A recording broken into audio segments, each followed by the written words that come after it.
In the grand sweep of English history, certain names loom larger than others. Kings who conquered, queens who ruled, warriors who won battle after battle, and dynasties that reshaped the fate of nations. But behind every throne, behind every royal line, lies a story that is rarely told and often forgotten. Tonight, we go back to the beginning. Not to Henry VII, the founder of the Tudor dynasty. Not to Henry VIII, his infamous son. Not even to the Wars of the Roses, when England was ripped apart by rival houses. We go further. To a woman. A woman whose life was overshadowed by war, by politics, by scandal, yet whose decisions, whose heart, and whose courage ultimately forged the dynasty that would dominate England for more than a century. Her name is Catherine of Valois. Born a princess of France, married to England's greatest warrior king, widowed before she was 21, and then mother to a secret child raised in the shadows, destined to produce a dynasty. This is the story of Catherine of Valois, a story of love, of power, of danger, and of an unexpected legacy that would shape the very soul of England. In the opening years of the 15th century, when Europe trembled beneath the weight of dynastic rivalries, religious anxieties, and economic despair, a fragile peace clung to the royal halls of Paris like morning mist. It was in this anxious atmosphere, in the year 1401, that Catherine of Valois entered the world. Born into the illustrious Valois dynasty, she should have been welcomed into a realm of splendor and stability. Yet, the kingdom she inherited was anything but secure. France, her homeland, was a fractured shadow of its once unified power, a realm teetering on the edge of collapse. And the tiny infant who would one day shape the destiny of England entered a world dominated not by celebration, but by fear, uncertainty, and the steady unraveling of royal authority. Catherine was the daughter of King Charles VI of France, a man whose legacy would forever be haunted by the cruel tides of mental illness. Known to history as Charles the Mad, her father's mind was a battlefield, torn between fleeting clarity and terrifying delusion. At times, he would fall into silent, catatonic states, unable to recognize his own children or even his queen. On other days, he believed himself made of glass, terrified that a touch, a stumble, or a sudden movement would shatter him into deadly shards. The French court, which should have been a place of guidance and leadership, instead became a realm of whispers and dread. For when the king could not rule, others stepped forward, each hungry for control. Into this troubled atmosphere, Catherine grew as the youngest of 12 children. The Valois court was not a haven of childhood warmth, but a place where power was contested in shadows. Luxury still existed, the tapestries still hung, the silks still shimmered, and the halls still echoed with the rituals of monarchy. But beneath the surface flowed an undercurrent of panic. The question of who controlled the kingdom changed from month to month, even week to week, depending on the king's condition. And because the king's condition so rarely improved, rival factions circled the monarchy like wolves stalking a weakened prey. The most vicious of these rivalries was the conflict between the Armagnacs and the Burgundians. These factions, one led by the Duke of Orleans and the other by the Duke of Burgundy, became the true powers in France. Their hatred poisoned the realm. Their disputes erupted into violence.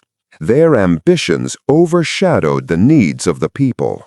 For Catherine and her siblings, this meant growing up in an environment where assassination, conspiracy, and betrayal were as common as ceremonial feasts and court entertainment. Every day taught the same lesson: trust no one. Every week brought a new rumor of shifting alliances, and every year deepened the fractures that left France vulnerable to threats from within and beyond. Catherine's mother, Queen Isabeau of Bavaria, was a controversial figure, both respected and despised. She was blamed for political decisions she may or may not have made, accused of infidelity and indulgence, and criticized for her attempts to control the monarchy during the king's episodes of madness. For young Catherine, her mother was a commanding presence, distant, powerful, politically entangled. Not the soft, comforting figure one might expect in a queen, but a woman hardened by the burdens of holding a collapsing kingdom together. Catherine learned early that affection was a luxury rarely afforded in royal families during times of crisis. Instead, she learned quietness, observation, obedience, and a form of emotional endurance that would serve her throughout her life. Her earliest years were spent in the shadow of courts that constantly shifted to avoid plague, riots, and political upheaval. One month the family might be in Paris, the next in the Loire Valley, the next in Burgundy. Catherine grew up with instability as her closest companion. Her education was modest compared to what later queens of Europe would receive. She learned piety, needlework, basic literacy, and the etiquette required of a royal daughter. But her upbringing was not designed to cultivate power. Rather, it was designed to make her useful, to prepare her for a marriage that could benefit her family's desperate political situation. By the time Catherine reached adolescence, France was no closer to peace. In fact, the situation had worsened. The kingdom was being devastated by the ongoing 100 Years' War. English forces had grown bold, capitalizing on France's infighting. Villages burned, fields were ravaged. Mercenaries roamed the countryside. Hunger and disease spread like wildfire. In this world, Catherine developed a quiet resilience, a calmness that contrasted sharply with the chaos around her. She was not raised to rule, but she was raised to survive. Her sisters were married off to strengthen alliances, each union designed to stabilize a crumbling political map. Catherine understood from the start that her life would follow the same pattern. Her worth in the eyes of the court lay not in her personality or her talents, but in her bloodline. She was a Valois princess, and that meant her fate was not her own. It belonged to France. Meanwhile, far across the Channel, a young English prince grew into the figure who would one day shape Catherine's destiny. Henry of Monmouth, the future Henry V, was destined to become England's most formidable warrior king. As Catherine approached her teenage years, Henry's legend grew, first as a battlefield commander, then as a political force, and finally as the man who would seek to unite England and France under a single crown. But for now, Catherine knew little of him. She only knew that England had become France's greatest enemy, a looming force waiting to exploit every weakness at the French court. The French royal household tried to maintain the appearance of majesty.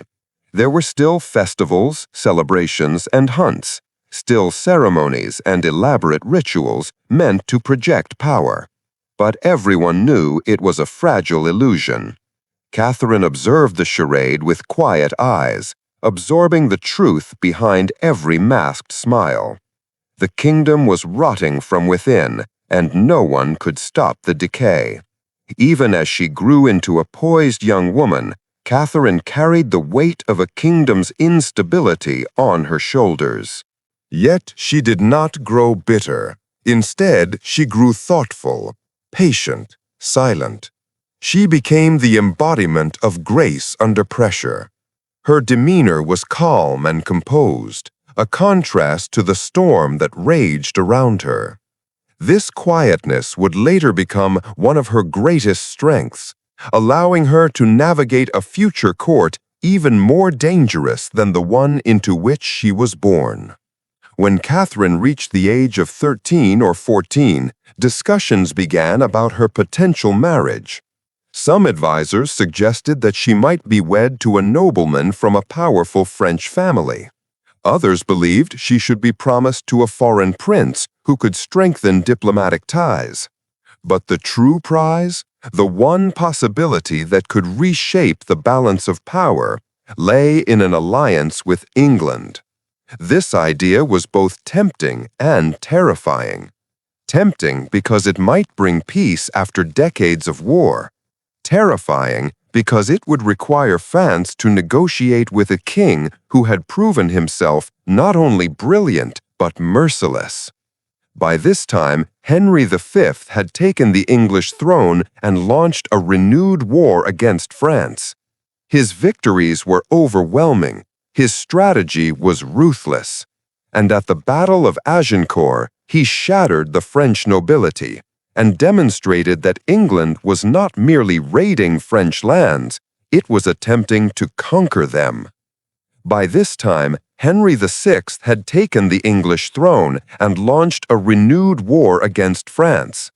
His victories were overwhelming, his strategy was ruthless, and at the Battle of Agincourt, he shattered the French nobility and demonstrated that England was not merely raiding French lands, it was attempting to conquer them.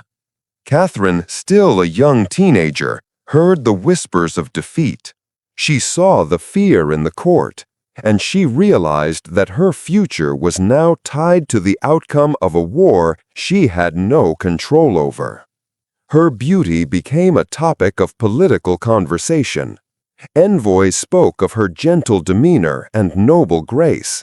Rumors spread that Henry V had expressed interest in her. Whether these rumors were true or merely political fabrication remains uncertain. But what is certain is that Catherine's name began appearing in diplomatic reports. Her value measured not as a daughter, but as a tool for negotiation. The negotiations between England and France dragged on with increasing tension. France was desperate for peace, yet unwilling to accept the humiliating terms Henry demanded. Henry sought recognition as the heir to the French throne, a demand that would strip Catherine's brother, the Dauphin, of his rightful position. This was not a diplomatic request.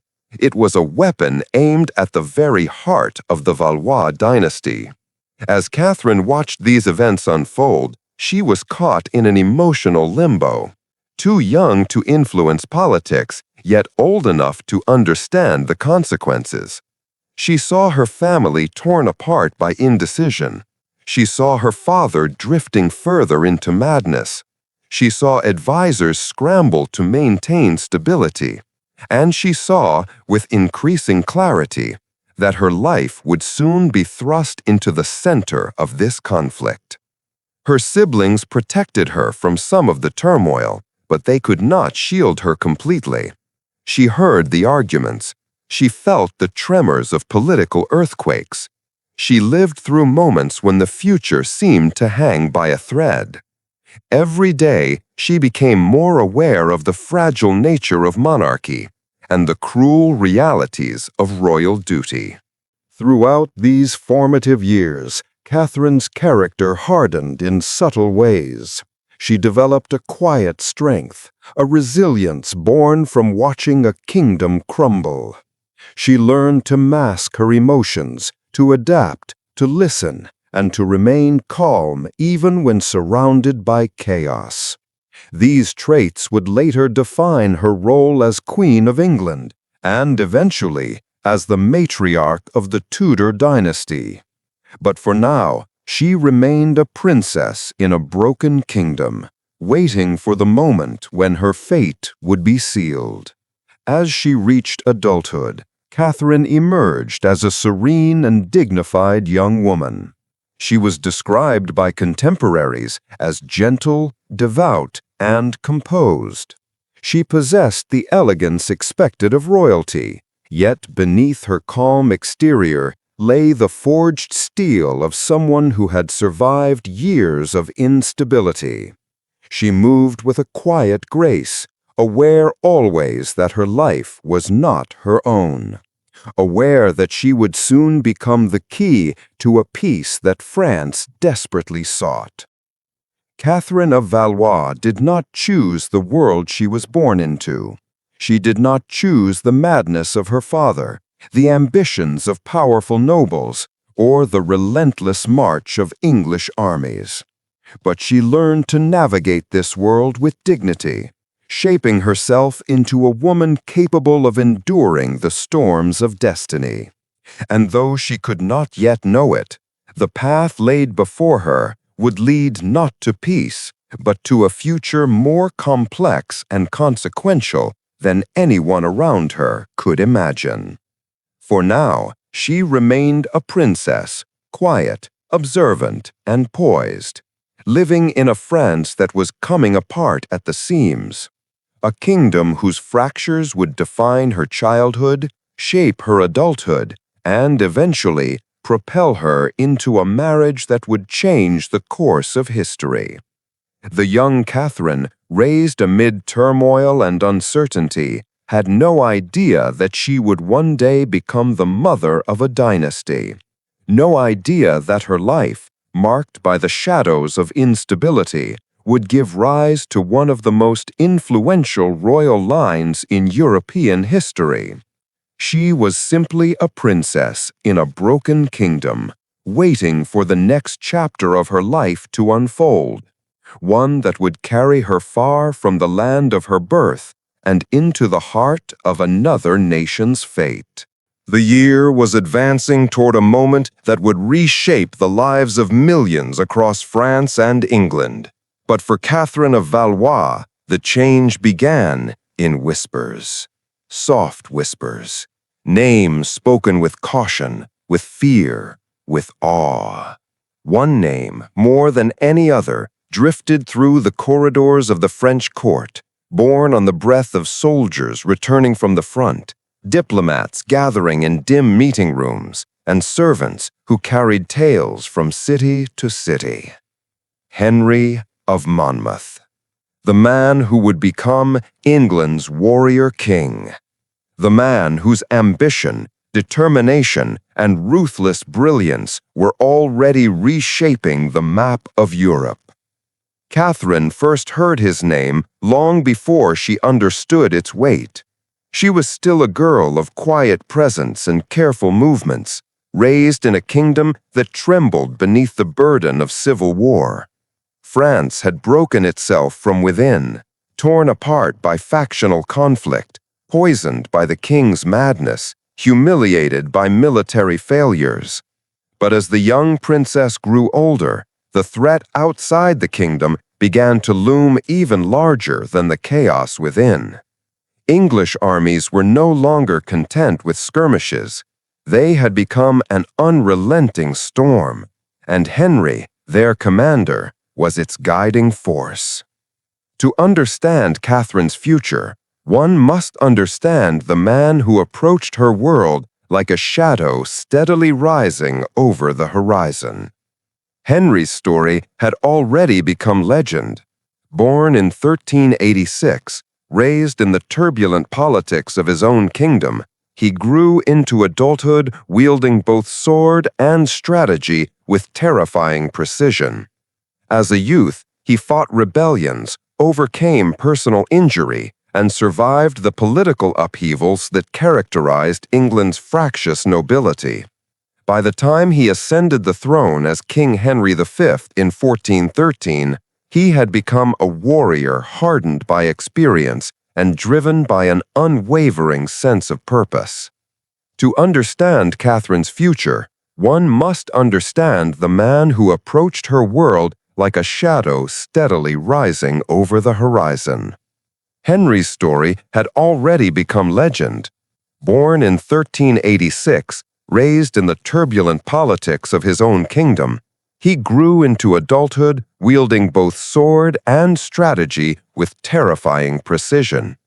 As a youth, he fought rebellions, overcame personal injury, and survived the political upheavals that characterized England's fractious nobility.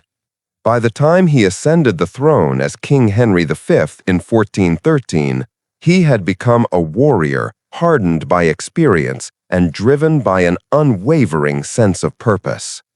England under Henry became a nation with a single clear focus, reclaiming its ancient claims to the throne of France. The 100 Years' War, long simmering, erupted once more into open conflict, fueled by the king's ambition and sharpened by his military genius. Henry believed it was his sacred right, his destiny, to unify the crowns of England and France. And in this pursuit, he had no equal. His presence on the battlefield was electrifying, his discipline unmatched, his charisma formidable. Across the Channel, in the fractured kingdom of France, Catherine watched the rise of this man with the same mixture of fascination and fear that gripped her court. For Henry was not merely an enemy general. He was a force of nature, a figure sculpted by war and crowned by relentless ambition. Diplomats who encountered him described him as composed, confident, intelligent. Soldiers who faced him in combat told stories of his fearlessness and intensity. Even ordinary citizens spoke his name with both respect and dread. As Henry matured into kingship, Catherine matured into womanhood. She was no longer the young girl living in the shadows of conflict, but a poised, graceful princess whose quiet strength caught the attention of those around her. Her beauty, once noted merely as a pleasant feature, became an asset, political, symbolic, and potentially powerful. And though she did not yet know it, this beauty would soon draw the eyes of a king who saw in her not only an opportunity for peace, but the chance to consolidate the legacy he sought to build. But before their paths could converge, the storm had to break. In 1415, Henry launched his grand campaign into France. His invasion was swift, his movements calculated, and his will unyielding. The French court scrambled to respond. Rival factions argued over strategies, generals bickered, nobles hesitated. And Catherine, still sheltered from the political details, but surrounded by the tension that marked every corner of the court, could not escape the sense that something monumental was unfolding. Then came Agincourt, the battle that carved Henry's name into the bedrock of history, the battle that exposed France's weakness, the battle that changed Catherine's fate. News of the English victory arrived slowly, carried by messengers who looked pale and shaken as they entered Paris. The stories they brought seemed almost unbelievable. The English army had been outnumbered, dramatically so. Yet the muddy fields of Picardy were littered with the bodies of French knights. The flower of French chivalry had fallen, routed by disciplined English archers, brutal weather, and Henry's unwavering leadership. For Catherine, the news felt surreal. She had grown up amidst conflict. But the scale of this defeat, the humiliation, the shock, the grief, was unlike anything she had known. She saw nobles grieving for their fallen sons. She saw her mother pacing restlessly, struggling to manage the political fallout. She saw the fear in the faces of servants who whispered that the English would soon march deeper into France. The court of Paris came to understand with chilling clarity that Henry was not a distant threat. He was coming. As Catherine watched the French court fracture under the weight of its defeat, she began to sense the ways in which her life might soon be used as leverage. Her marriage prospects became urgent matters. Letters were drafted, alliances discussed. Could Catherine be used to negotiate peace? Could her future be the key to preventing further devastation? No one gave her answers, but she felt the walls closing in. Any dreams she might have once held about choosing her own destiny disappeared like snow melting under a spring sun. She was a princess of Valois, and the kingdom was desperate. Henry, meanwhile, pressed forward with relentless determination. His post-Agincourt campaigns devastated northern France. Castles fell, towns surrendered. His reputation grew larger, more mythic, more imposing. And as he calculated how to transform his military victories into lasting political gains, he began to look toward the French royal family, not merely as enemies, but as potential instruments of legitimacy. This was the moment when Catherine's name first appeared in English diplomatic correspondence. Rumors spread that Henry had asked for her hand in marriage.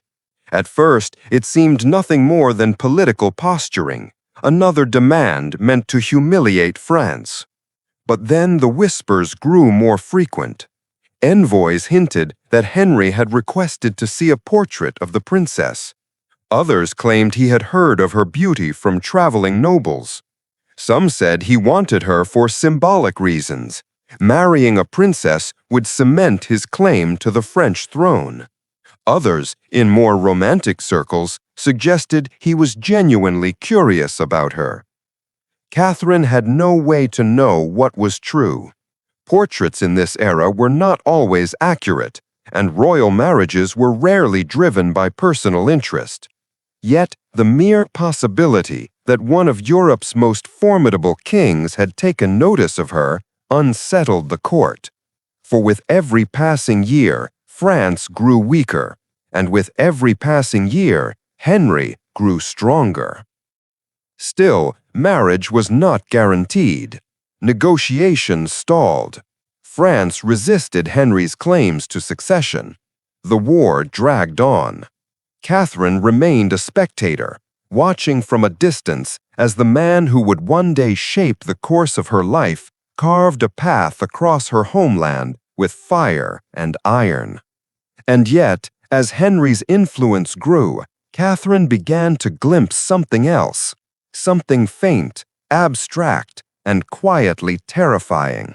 She began to understand that the man approaching her life was not merely a warrior. He was a man of profound discipline, unwavering ambition, and a vision that extended far beyond the battlefield. His campaigns were not random acts of conquest. They were the calculated steps of a strategist who believed himself chosen to reshape Europe. Henry was pious, deeply so, but his piety was inseparable from his ambition. He prayed before battle, sought confession, fasted, and displayed humility. But he also believed God was on his side. This belief, combined with his military genius, made him a nearly unstoppable force. To oppose him was to oppose the will of heaven itself, or so he presented it. For Catherine, raised amidst the broken fragments of a kingdom that could no longer protect itself, Henry's confidence must have seemed overwhelming. She was used to uncertainty, fragility, hesitation. Henry represented the exact opposite. He was certainty incarnate, a king who did not waver, a man who seized opportunity with iron hands. As she observed the negotiations from afar, she became increasingly aware that she would likely be drawn into his world. Her marriage could secure peace. Her presence could steady France. Her children could reshape the future of both kingdoms. But did she fear this destiny? Did she anticipate it? Did she dream of something else? The records of her early reactions are limited, for Catherine was a woman of quiet character, and chroniclers rarely bothered to capture the inner worlds of women in this era.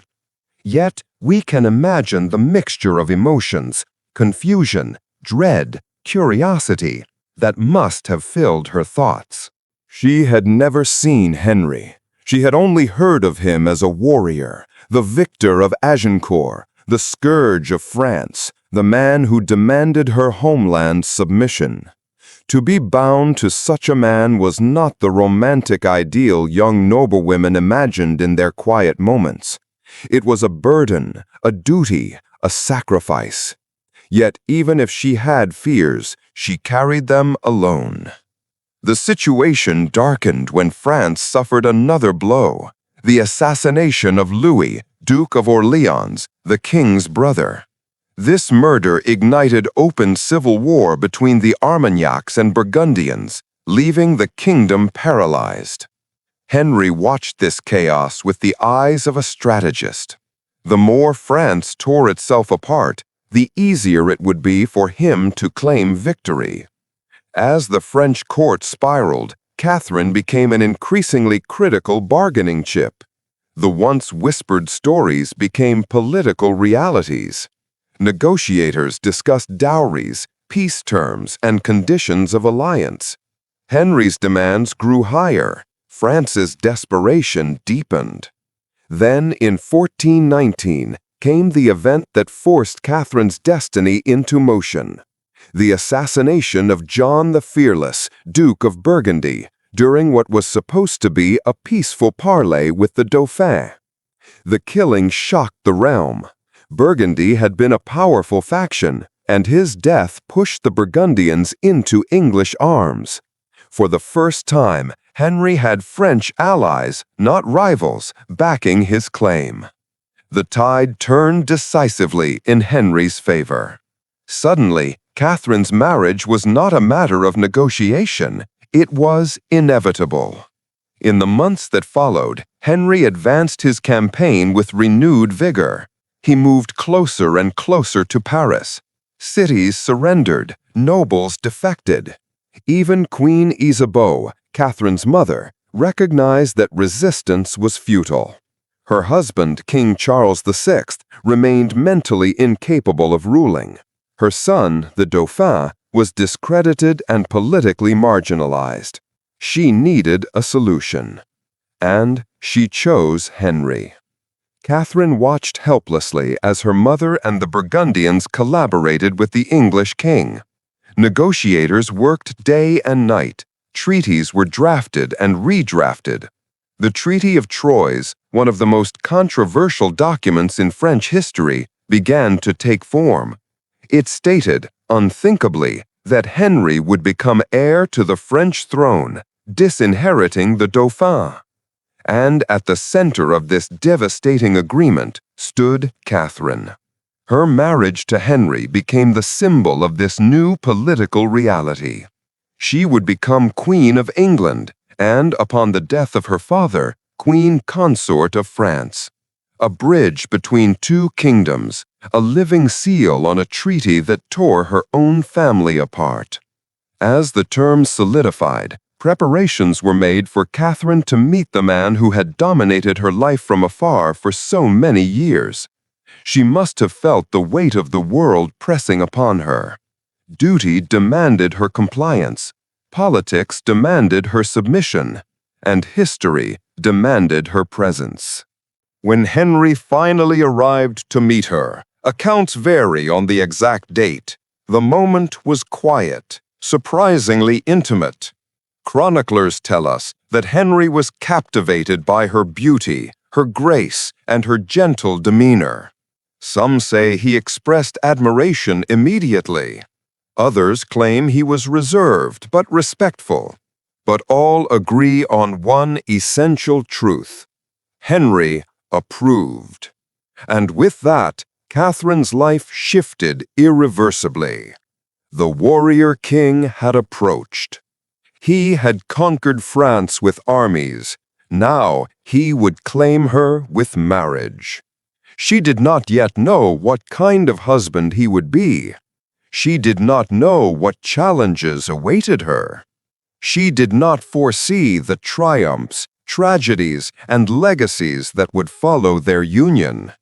But she knew this: her life was no longer her own. History had reached out, touched her hand, and pulled her into the center of a story far larger than anything she could have imagined. She was no longer only Catherine of Valois. She was the future Queen of England. She was the future Queen of France. And she was now bound to a king whose footsteps shook the earth. The warrior king had approached, and Catherine, poised, gentle, and unknowingly destined for greatness, stepped forward to meet him. In the long arc of medieval European history, there are marriages that shift dynasties, marriages that determine the fates of kingdoms, and marriages that ripple forward into centuries of conflict and rebirth. But few unions reshape the destiny of England and France as profoundly as the marriage between King Henry V of England and Princess Catherine of Valois.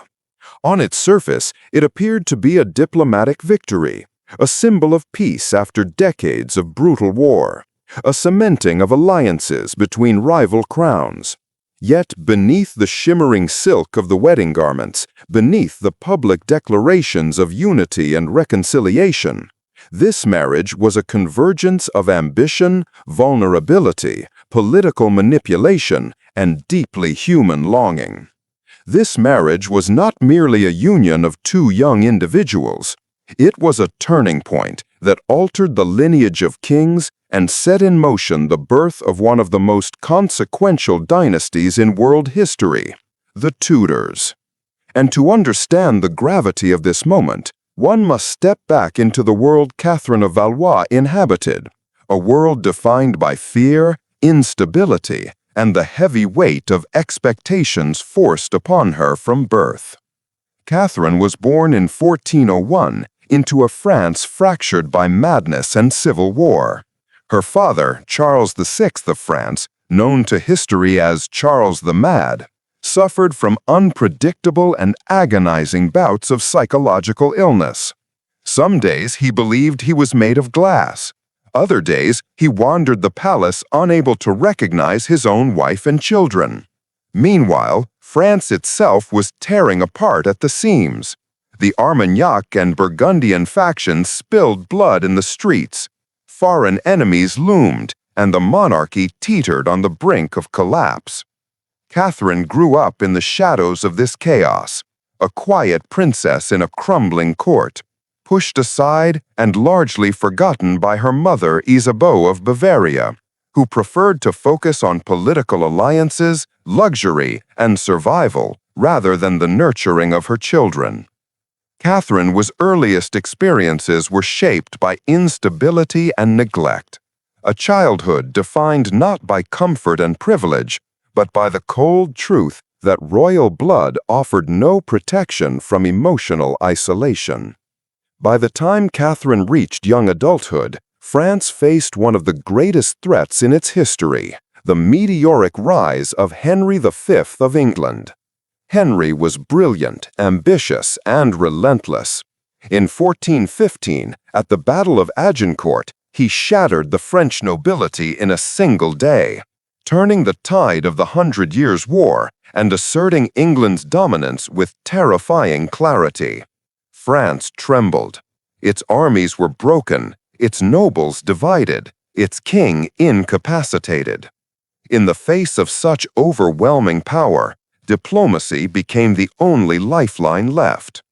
Catherine, once an overlooked princess, now found herself thrust into the spotlight as a potential answer to France's desperate need for peace. From the beginning, Henry V saw Catherine not simply as a bride, but as a symbol. She represented legitimacy, a claim to the French throne, and, perhaps most importantly, a way to bind the Kingdom of France to England under his rule. Chroniclers tell us that Henry first met Catherine during negotiations and was taken by her beauty. But beauty alone was not what intrigued him. Catherine represented an opportunity, a carefully placed stone in the foundation of an empire he intended to build. And for Catherine, raised in a court defined by chaos and political games, Henry's presence must have appeared strikingly different, confident, decisive, and unburdened by the madness that consumed her father and the betrayals that surrounded her mother. Yet Catherine had little say in the matter. Her marriage was not based on personal choice or affection. It was a transaction, one that would reshape her destiny. For years, negotiations dragged on, with France resisting Henry's demands. But after Paris fell to English control and the Burgundians allied with England, resistance became futile. The Treaty of Troyes, signed in 1420, sealed Catherine's future forever. The treaty declared Henry V the heir to the French throne and betrothed him to Princess Catherine. It effectively cut out Catherine's own brother, the Dauphin Charles, and handed the future of France to the King of England. The pressure placed on Catherine was immense. She was being used as the keystone in a diplomatic structure designed to replace her own bloodline. Still, the marriage went forward. In June 1420, in the cathedral at Troyes, Catherine of Valois married Henry V. The ceremony was grand, gilded with the splendor of two royal houses attempting to display unity to the world. But beneath the grandeur lay uncertainty, for Catherine was marrying a man she scarcely knew, a man whose ambitions towered over every aspect of their union. And yet, historians agree that the marriage, while politically engineered, was unexpectedly affectionate. Henry treated Catherine with respect and kindness, a rarity in royal marriages of the era. For a brief moment, Catherine found something she had been denied most of her life: stability. Catherine traveled with Henry through France, witnessing firsthand the devastation of war, the burning villages, the shattered fields, the poverty of her people. Perhaps she felt guilt.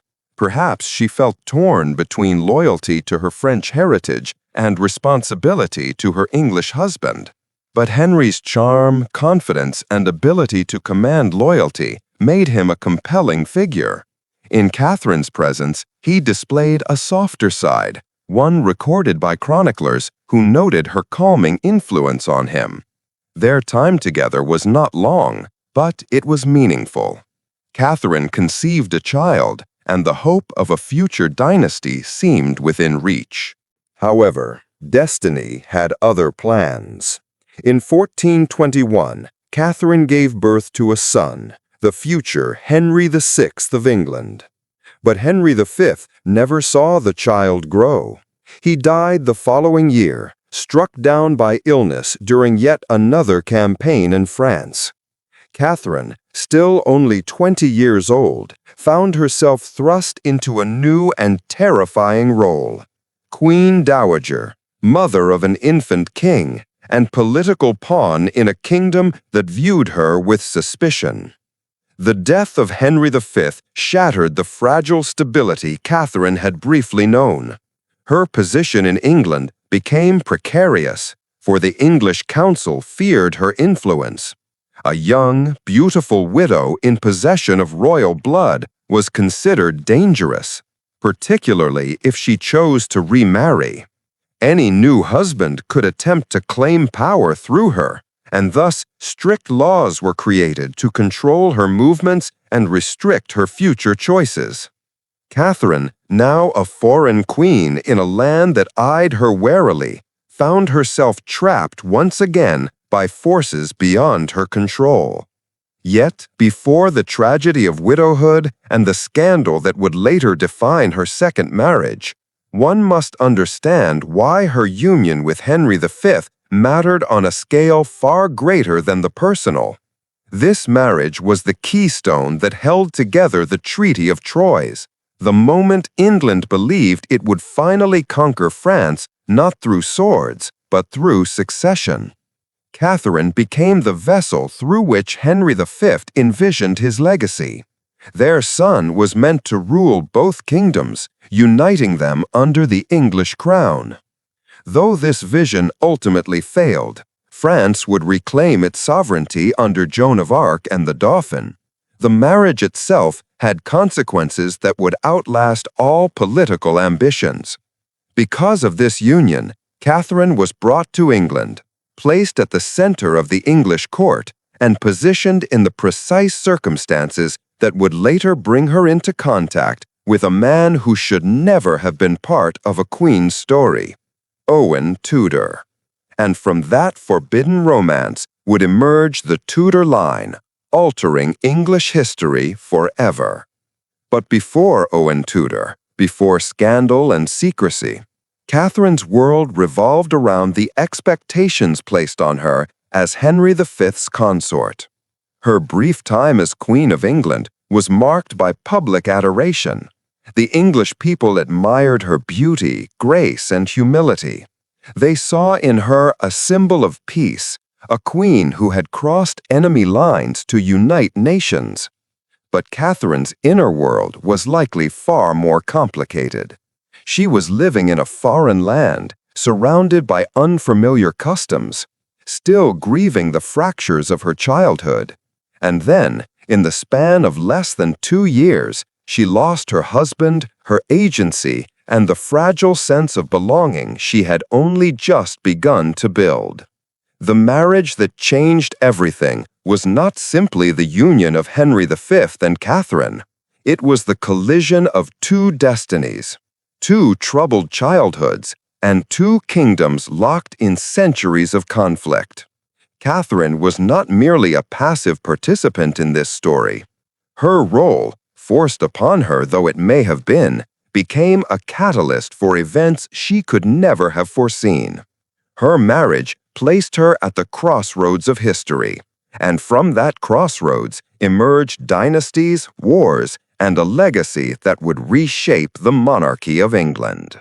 As we look deeper into this pivotal marriage, we must remember that for Catherine, the political stage was also a personal journey. She was a young woman shaped by trauma, thrust into a realm of immense expectation, and asked to play the role of peacemaker between warring nations. And despite the heavy weight of these responsibilities, Catherine fulfilled her duties with dignity. Her marriage to Henry V, while orchestrated by diplomats and kings, became one of the most critical turning points in medieval European history. It forged alliances, reshaped royal succession, and laid the groundwork for a dynasty that would redefine the future of England.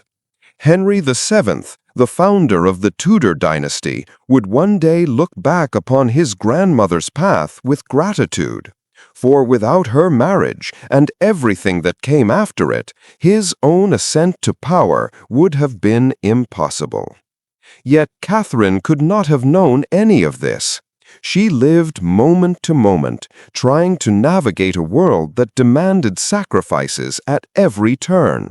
Her marriage to Henry brought temporary stability, but it also bound her fate to the ambitions of men who saw her as a tool rather than as a person.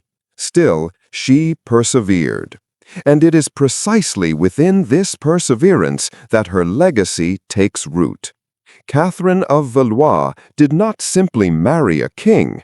She became the center of a story that would echo through centuries. At 21 years old, Catherine of Valois stood at a crossroads that no young woman should have had to face. Once the radiant bride of Europe's most formidable warrior king, she now found herself in a world reshaped by grief, suspicion, and political containment. The death of Henry V did not simply render her a widow. It transformed her into a symbol, a threat, a vessel of royal blood whose every movement would become entangled in the ambitions of men determined to control the future of England.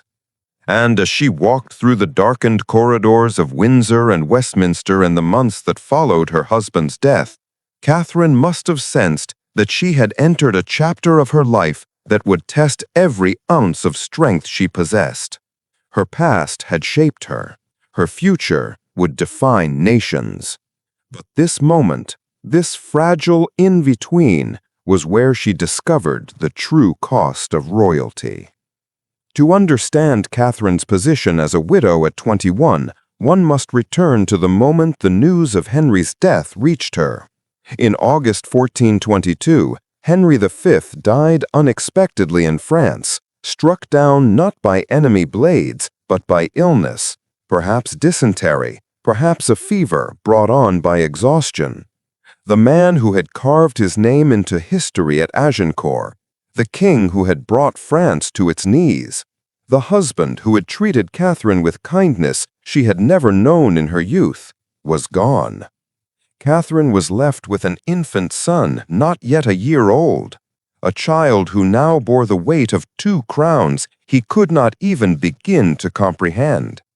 When the messengers arrived to deliver the news, Catherine was in Windsor, surrounded by ladies-in-waiting, still adjusting to motherhood, still learning the rhythms of English court life.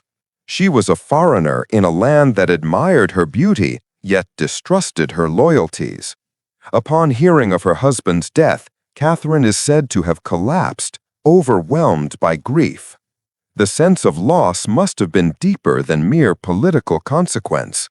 Henry had brought stability to her life in a way no one else had. He had shielded her from the chaos of France, from the coldness of Isabeau, from the unending storms that had defined her childhood. With Henry, she had glimpsed a rare moment of peace. Now, that peace shattered. Yet, Catherine had little time to mourn. Before the tears on her cheeks had dried, politics began to close in around her. Her son, now King Henry VI, became the center of England's ambitions. And Catherine, his mother, became both a guardian and a liability. The English council understood the risk immediately. A young queen dowager, still of childbearing age, still beautiful, still politically valuable, could easily remarry. And should she choose unwisely, should she give her heart to a powerful noble or someone capable of influencing the young king, England's stability could crumble. One marriage could shift alliances. One pregnancy could produce a rival claimant. One kiss whispered behind a curtain could ignite a political firestone. And so, even as Catherine wrapped her infant son in her arms, the council began drafting plans to restrict her. The Regency government of England was led by powerful nobles, among them Henry V's brothers, John, Duke of Bedford, and Humphrey, Duke of Gloucester. Bedford, busy with the war in France, took a moderate stance. But Gloucester saw Catherine's potential remarriage as a direct threat to his own influence. His fears, real or imagined, became the driving force behind laws that would shape the next chapter of Catherine's life. In the eyes of English statesmen, Catherine was not a grieving widow. She was a potential danger. In the months that followed, Catherine withdrew from public life, spending her days largely in quiet sorrow. She visited her son often, though she was not allowed to become his primary caretaker. The English tradition, cruel as it was, dictated that royal children were raised largely away from their mothers, in the hands of appointed guardians. Catherine, who had grown up starved of affection and parental warmth, now watched helplessly as history repeated itself. Her son belonged not to her, but to England. In these early months of widowhood, Catherine lived in a strange limbo. She was the Queen Mother, a title that carried immense prestige, yet she was denied meaningful power. She was expected to behave with humility, dignity, and obedience. She was not consulted on matters of state. She had no political voice, but she was watched. always watched. Her ladies, her letters, her visits, all were monitored. And as the court moved forward in its endless dance of ceremonies and negotiations, Catherine moved like a ghost within it. She was present, yet not allowed to fully participate. Powerful, yet forbidden to wield her power. Revered, yet fundamentally alone. She spent much of her time in the royal residences, Greenwich, Windsor, and Eltham, places filled with echoes of Henry's presence. Catherine would have walked the gardens where she once strolled with her husband, touched the walls that had heard their quiet conversations, held the child that was the last living thread linking her to the great king she had loved, or at least deeply respected. She had known loss before. She had watched her father deteriorate into madness. She had experienced the cold distance of her mother. But widowhood was a different kind of grief.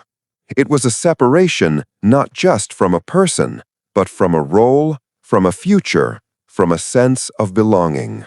Yet, as months turned into years, a quiet transformation began within her. Catherine, who had spent her life being acted upon by the wills of others, began to reclaim pieces of herself. With Henry gone, with the demands of queenship softened, she found pockets of freedom inside the suffocating court restrictions. She read more, she prayed more, she reached out to her French connections, carefully, always carefully. And she began to form friendships with those who served her household. The most significant of these friendships would alter the course of English history. But that story, the story of Owen Tudor, had its roots not in passion alone, but in the loneliness that defined her widowhood. The English council's fear grew over time. Rumors began to swirl regarding Catherine's potential suitors. Names whispered in hallways reached the ears of Gloucester. There were suggestions that Catherine might marry a foreign prince or a high-ranking noble. Even the faintest possibility of her forming a political alliance sparked alarm. And so Gloucester pursued legislation that would essentially chain Catherine's personal life to the will of the state. In 1428, Parliament passed a law stating that no man of lower rank could marry the Queen Dowager without the king's permission, a permission impossible to obtain because young Henry VI was still a child. Anyone who married Catherine without approval would lose their lands, their titles, and their freedom. This law was not a gentle suggestion. It was a fortress built around Catherine to ensure she remained exactly as the council wanted, unmarried, isolated, and politically harmless. Imagine Catherine's feelings when she learned of this. She had already been denied a childhood, denied her mother's love, denied control over her marriage, denied involvement in her son's upbringing, and now she was denied the right to remarry or choose her own path forward. It was another cage, gilded but unmistakable. She was 27 years old. She had decades of life ahead of her, and the English government expected her to spend them alone, quietly fading into the background. But something within Catherine resisted this.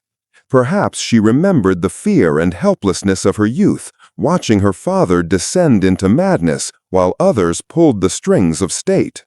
Perhaps she remembered how her mother had been demonized for pursuing her own affairs. Or perhaps she simply longed for connection, companionship, and love, things she had rarely been granted. Catherine would not go quietly into political obscurity, not yet. During these years, between Henry's death in 1422 and the tightening of restrictions in 1428, Catherine's household included a number of Welsh attendants who served within the Queen's private apartments. Among them was a quiet, diligent man named Owen Tudor, anglicized as Owen Tudor. He was not a nobleman of high rank, though his lineage traced back to ancient Welsh princes. He was a man who had earned his position through loyal service. Historical accounts vary on how exactly Catherine and Owen first connected, but what is certain is this. The seeds of their relationship began to grow in the stillness of Catherine's constrained life long before the scandal erupted. But to appreciate the magnitude of what would eventually develop between them, one must understand Catherine's emotional landscape in her widowhood. She was isolated from power, monitored constantly, yet treated with reverence in public. She was displayed as the mother of the young king, yet denied access to genuine authority. She moved through ceremonies dressed in breathtaking gowns and jewels, yet her personal choices were stripped away one by one. Each public appearance was choreographed to maintain the illusion of harmony within the royal household. Catherine was expected to embody grace and dignity. She was expected to smile, to nod, to participate in processions and feast days and religious celebrations. But the moment she returned to her chambers, the doors closed on a world that was painfully small. The vibrancy and energy of Henry's court faded. The protective strength of her husband was gone. In his place stood advisors, guardians, and lawmakers determined to keep her in check. Still, Catherine did not break. If anything, widowhood sharpened her resilience. She became quieter, yes, but also more observant. She learned how to navigate the subtle networks of women who served in her household. She learned which courtiers she could trust and which she could not. She learned the quiet power of patience. And most importantly, she learned that the future did not have to follow the path laid out for her. Her bond with her son, young Henry VI, deepened during these years, though it remained defined by distance enforced by tradition.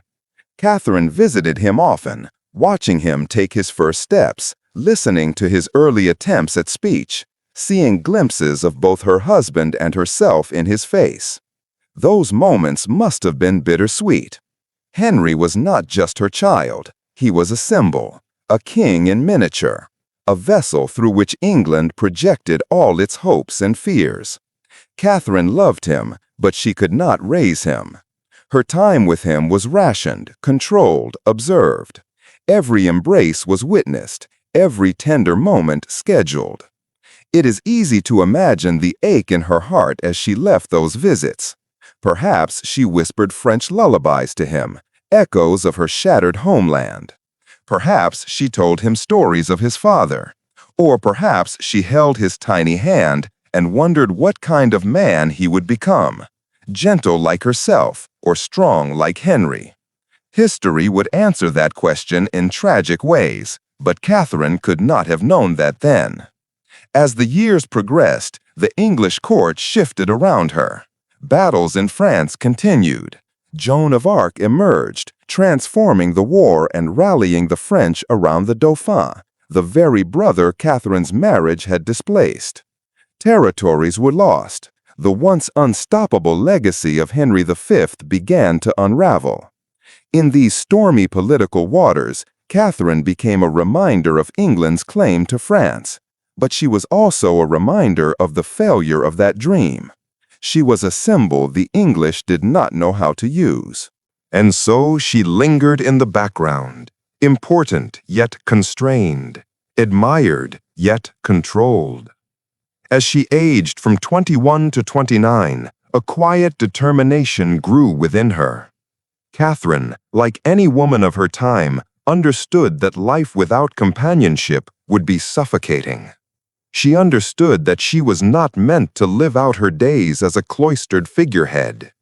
But the law passed against her remarriage was clear. The only way for Catherine to find happiness again would be to defy it. And defy it she eventually would. But before the storm of scandal, before the whispered rumors, before the meeting of two unlikely hearts that would produce a dynasty, Catherine lived through the long, lonely years of widowhood in dignified silence. Her days blurred together in patterns of prayer, ceremony, and carefully restricted movement. She took solace in religious devotion. She attended Mass frequently, often lingering long after the courtiers had departed. Perhaps she prayed not only for Henry's soul, but for guidance in shaping her own future. Catherine's faith was sincere, shaped partly by French tradition, partly by the loneliness of her youth. She had few confidants she could trust entirely. God became one of the only listeners she could rely on. Her household women became her second circle. They cared for her, shared meals with her, sewed garments, and offered companionship. Through them, Catherine tasted something resembling normalcy. She laughed with them, grieved with them, shared stories of France. In these intimate spaces, the Queen Dowager was not a symbol. She was simply Catherine. It was also within these private chambers that Owen Tudor moved quietly, respectfully, often unnoticed by the more powerful men of court. But that part of her story belongs to the next chapter. For now, in the solitude of her widowhood, Catherine was learning something vital: that she could still choose. That even within cages, emotional, political, or legal, there were ways to carve out pieces of freedom. Widowhood had transformed her. The frightened, neglected girl of the French court was gone. The gentle but overshadowed bride of Henry V was gone. In her place stood a woman who had survived chaos, war, loss, and relentless control. Catherine was becoming someone capable of making decisions not dictated by kings or councils, but by her own heart. When she first arrived in England, she had been a symbol of peace between two nations. As a widow, she became something far more powerful: a woman who understood the true cost of survival. Her story in these years is often overshadowed by what would come next: the forbidden love, the scandalous marriage, the children who would reshape the monarchy. But without this period of introspection, isolation, and quiet resilience, Catherine might never have found the courage to defy England's most powerful men. She might never have chosen Owen Tudor. She might never have founded a dynasty.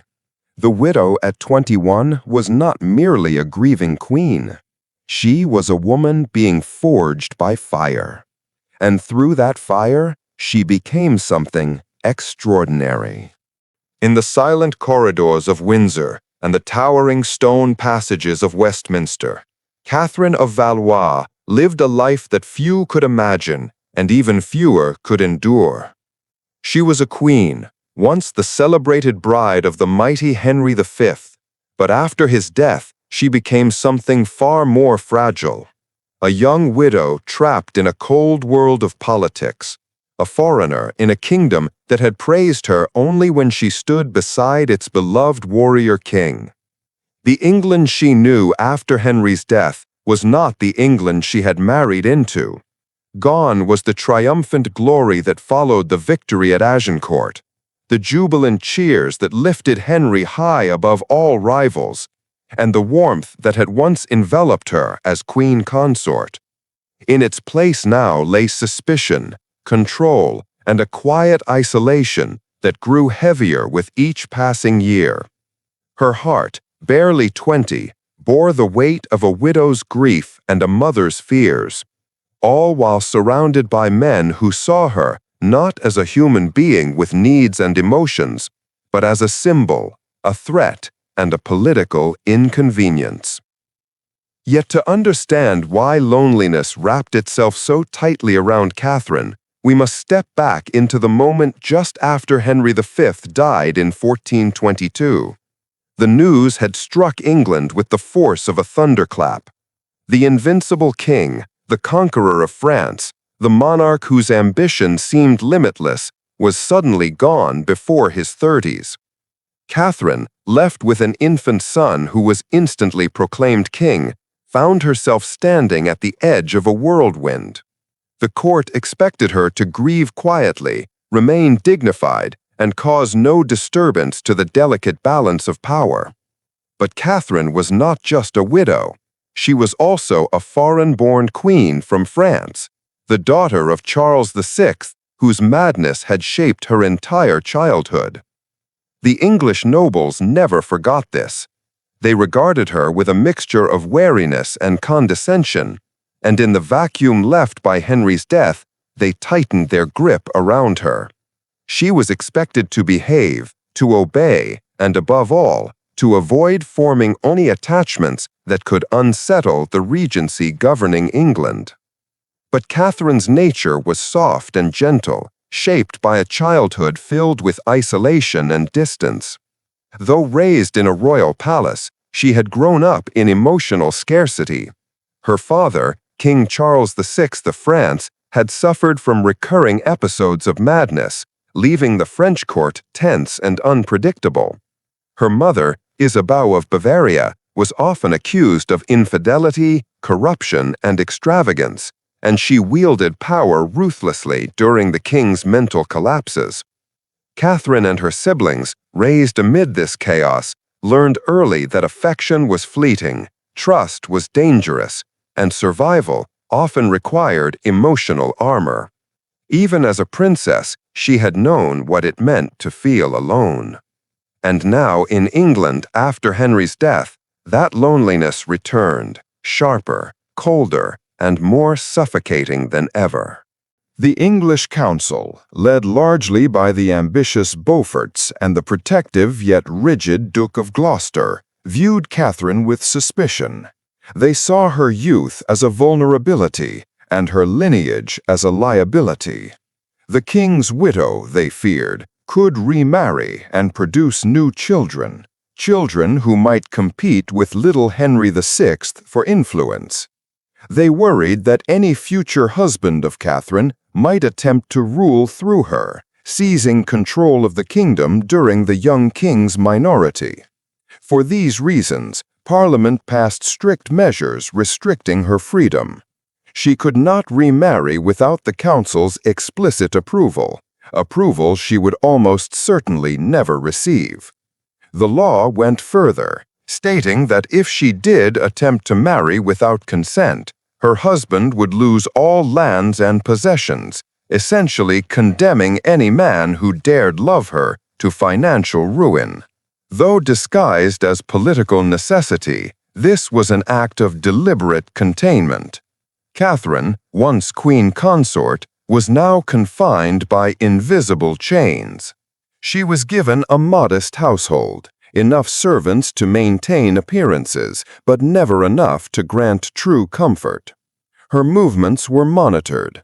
She received a pension, but it was carefully allotted to prevent any possibility of building her own political network. And while she could see her infant son, Henry VI, she could not raise him. By custom and political strategy, royal children were removed from their mothers and placed in the care of noble guardians who could shape them into proper monarchs. Thus, Catherine found herself separated from the one person who might have softened her sorrow. The truth was painful. Catherine had lost her husband, her purpose as queen, her child, and much of her autonomy in one swift moment. Widowhood at the English court was a cold, lonely existence. She was expected to live quietly, to pray, to remain dignified, and to fade into the background while men debated the future of the kingdom. But Catherine was not a shadow. She was a woman with desires, emotions, and a longing for companionship. She had lived through the madness of her father's court, endured the scrutiny of 2 kingdoms, and survived the pressure of being the wife of a military icon.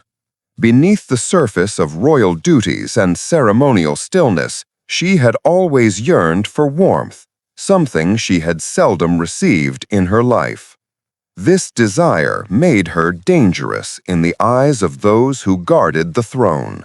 As the months turned into years, Catherine became a ghost in the palace, physically present but politically erased. Those who encountered her described a quiet woman of great beauty, graceful manners, and a gaze often tinged with sadness. Her French accent and soft-spoken nature made her seem fragile, but beneath that fragility was a resilience forged by hardship. This desire made her dangerous in the eyes of those who guarded the throne.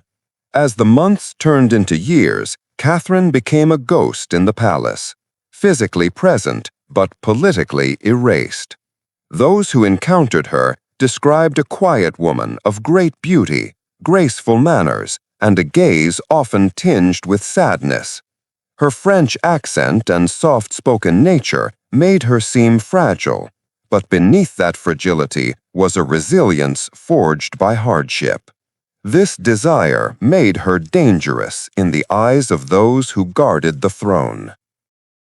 As the months turned into years, Catherine became a ghost in the palace, physically present but politically erased.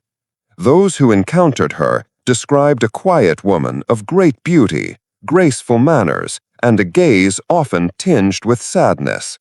Her French accent and soft-spoken nature made her seem fragile, but beneath that fragility was a resilience forged by hardship. She spent her days in prayer, embroidery, reading devotional texts, and participating in limited court appearances. Though she was no longer queen consort, she still held ceremonial duties as the king's mother. Yet even in these public moments, she was carefully managed. The Regency Council insisted that she appear only when necessary, avoiding any situation in which sympathy for her might influence the public or inspire powerful allies to rally around her. Behind closed doors, Catherine's loneliness deepened. She was a young woman in her 20s, still capable of love, passion, and maternal longing. But she was expected to exist almost as a nun, quiet, contained, and emotionally subdued. There were rumors, of course. There are always rumors when a young widow is placed under strict control. Whispers circulated that certain nobles admired her, that some had considered proposing marriage, and that the council had blocked these attempts. One of the most scandalous rumors involved Edmund Beaufort, later Duke of Somerset, handsome, ambitious, and connected to the very family that helped rule England. Chronicles suggest that Catherine and Edmund may have shared affection or even love, though the truth remains unclear. If they did, it was a dangerous attraction. A marriage between them could have shifted the balance of power dramatically. For this reason, Gloucester, ever wary of threats to his authority, intervened decisively. He pushed for Parliament to restrict Catherine's ability to remarry, ensuring that any potential match would become politically impossible. Whether or not Catherine truly loved Edmund Beaufort will never be known. But the fact that Parliament drafted a law specifically to control her suggests that she was not simply a passive figure gliding through the halls of court. She had presence, charm, and perhaps a quiet confidence that unsettled those who sought to control the regency. These political restrictions created a vacuum in Catherine's life, a space filled with hours of solitude, reflection, and quiet suffering. But it was within this vacuum that a different, unexpected chapter of her life began to form, one that would change the course of English history in ways no statesman or advisor could have predicted. Her royal household, though limited, still required attendants, guardians, and servants. Among those appointed to serve her was a Welshman named Owen Tudor, later known simply as Owen Tudor. His role in her household remains a matter of debate among historians. Some say he was a clerk or a squire. Others claim he was a servant of humble origins. Still others insist he was a minor nobleman whose family had once held status in Wales before falling into relative obscurity. Regardless of his exact position, what is certain is that Owen Tudor entered Catherine's life quietly, without political backing, without noble ambition, and without the kind of lineage that threatened the throne. And perhaps that was what allowed him to get close to her. Owen Tudor was not a statesman, not a general, not a contender for power. He was simply a man, loyal, hard-working, and unburdened by the schemes of the English lords. His presence was warm where the court was cold, sincere where the nobles were calculating, and human where the world around Catherine felt mechanical and suffocating. In the bleakness of her life as a restricted widow, Owen Tudor offered something Catherine had not felt in years: authentic, uncomplicated kindness. It was not an instant romance. Their connection grew slowly, born of proximity, mutual respect, and the subtle comfort that one lonely soul can offer another. Catherine, who had spent so much of her life surrounded by people who viewed her as an asset or a burden, found solace in Owen's simplicity. He did not see her as a pawn in political games.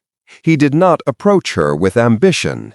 He saw a woman who mourned, who loved her child, and who longed for companionship just as any human being does. Their relationship blossomed quietly, almost invisibly, beneath the watchful eyes of the court. And in this secrecy lay both danger and liberation. Catherine knew that if the council discovered her affection for Owen, the consequences would be severe. He could lose everything. She could face humiliating restrictions, punishment, or further isolation. But the human heart does not obey political boundaries. Catherine, who had been denied freedom for so long, embraced the one place where she could still exercise choice: her own emotions. As their bond deepened, Catherine's loneliness began to fade. She smiled more. She spoke more warmly to her attendants. There was a softness in her demeanor that had long been absent. Though she still walked carefully in the political theater of the court, she carried within her a secret warmth that no Regency council could extinguish. But the shadow of politics never disappeared. Every moment between Catherine and Owen carried risk. Every stolen glance, every private conversation, every shared breath had the potential to expose their forbidden affection. And yet they continued, because the alternative, returning to the emptiness that had consumed her, was unbearable. Meanwhile, tensions within the English government were growing. The Duke of Gloucester, fiercely protective of his influence during Henry VI's minority, remained vigilant. He watched the court carefully, wary of any foreign entanglement or private alliance that could destabilize his control. Whether he suspected Catherine specifically at this stage is uncertain, but he certainly feared the possibility that she might form a tie that could challenge the Regency. This fear is what drove him to push for legal restrictions years earlier, and it remained an undercurrent in the political environment. Catherine, however, knew that living in fear was no life at all. She had spent her childhood riddled with madness, betrayal, and instability. She had already lived through her husband's relentless military campaigns and endured the suffocating gaze of 2 kingdoms. She understood better than most that life's moments of joy are fleeting and precious, and she refused to deny herself the chance at happiness simply because it was politically inconvenient. Her relationship with Owen Tudor eventually crossed from affection to love, from companionship to partnership. It is believed that they married in secret, a daring act that violated parliamentary restrictions and would have caused uproar if discovered. But secrecy was essential. Without it, Owen would have been destroyed, and Catherine once again imprisoned by political necessity. As the years progressed, their union brought children, 3 sons and perhaps a daughter, born not into royal splendor, but into the quiet, hidden world where their parents' love flourished away from the crown's scrutiny. These children, raised in an atmosphere of warmth rather than courtly coldness, would one day become central to the rise of the Tudor dynasty. But at the time, they were simply Catherine's greatest joy, a source of comfort and meaning in a life that had long been overshadowed by duty and despair.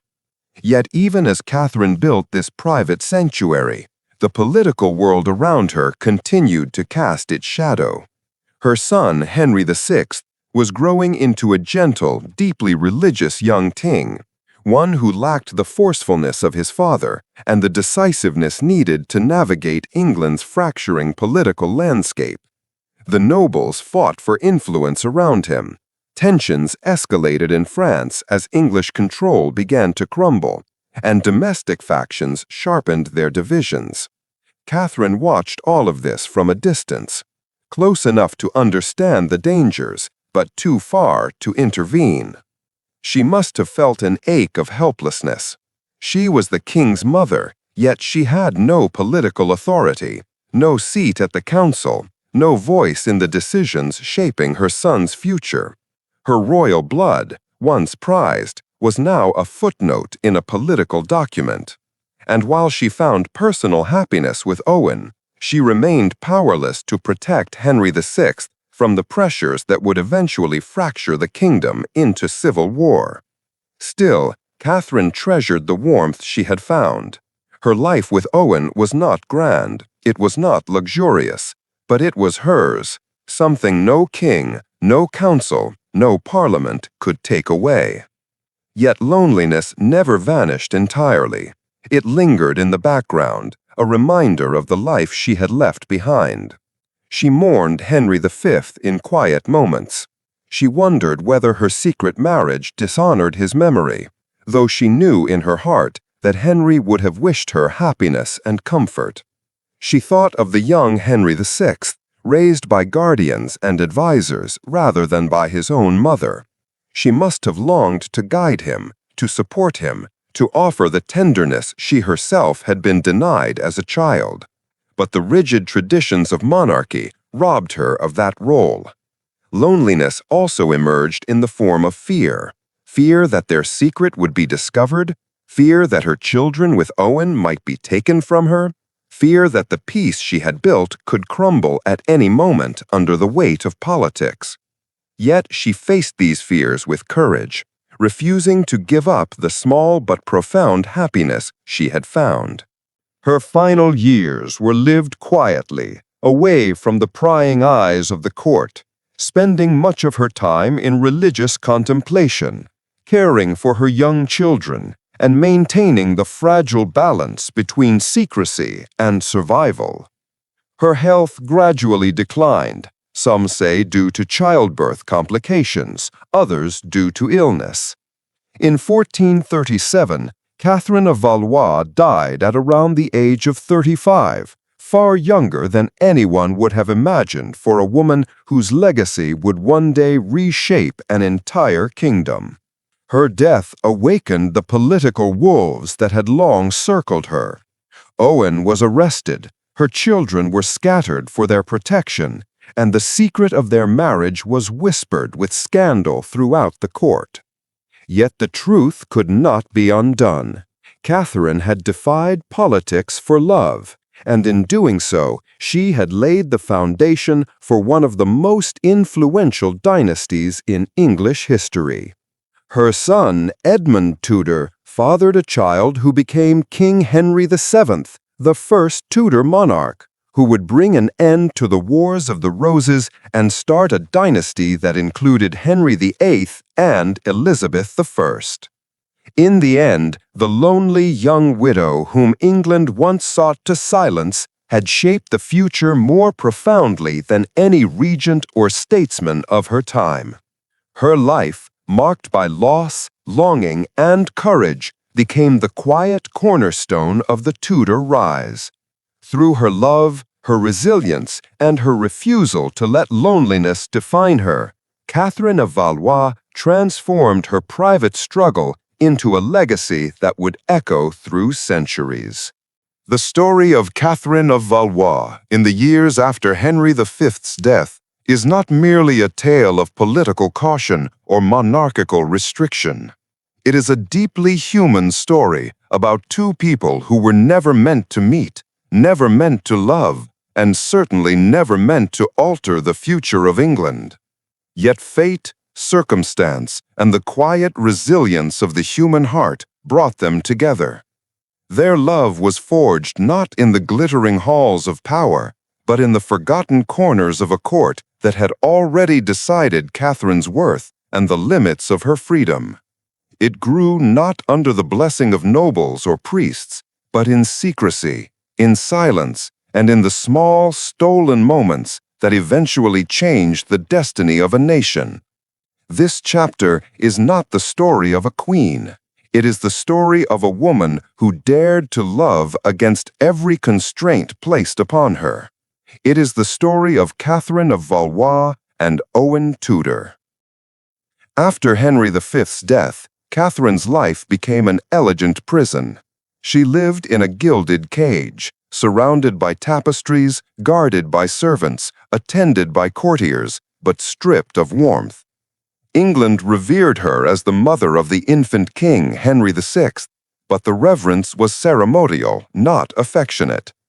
The council that governed during the boy's minority saw Catherine as both a valuable symbol and a potential threat. They commanded her to appear at coronations and state events, but behind closed doors she was carefully watched. Everyone feared that the king's widow might remarry.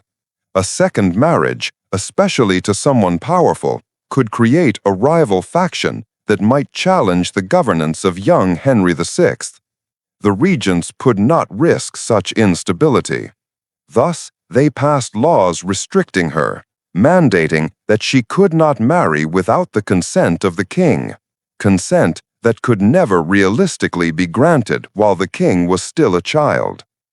To the council, these laws made perfect sense. To Catherine, they created a quiet, relentless ache. Despite her royal status, she was profoundly alone.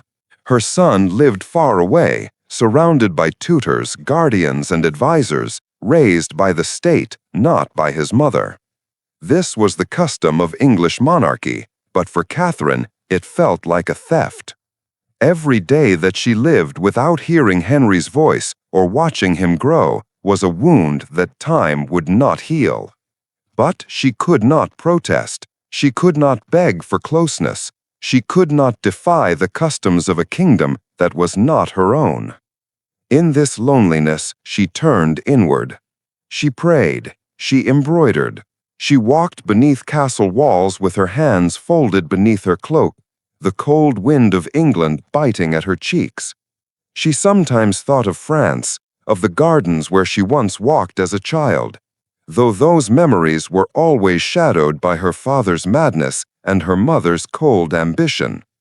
But even those lonely memories were warmer than the life she now endured. Her household was modest for a dowager queen.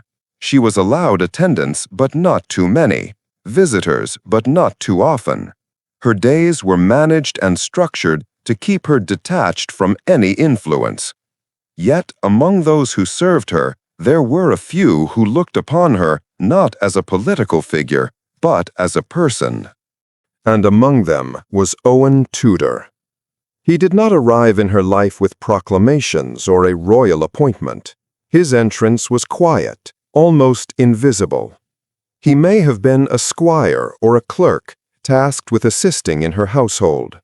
Some chronicles suggest he became her keeper of the wardrobe, a respected role, yet hardly one of great political significance. Others say he was a servant or a man of minor Welsh nobility who had come to court to rebuild the fortunes of his modest family. What is certain is that he was not the type of man anyone imagined would catch the eye of a queen. But the heart rarely concerns itself with expectations. Owen was tall, with features shaped by the rugged landscapes of Wales. He carried an air of steadiness, humility, and quiet strength.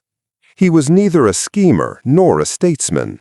He had no desire to manipulate the court or position himself among the English lords. Perhaps that was precisely what made him safe in Catherine's presence. He was a man without ambition in a world overflowing with it.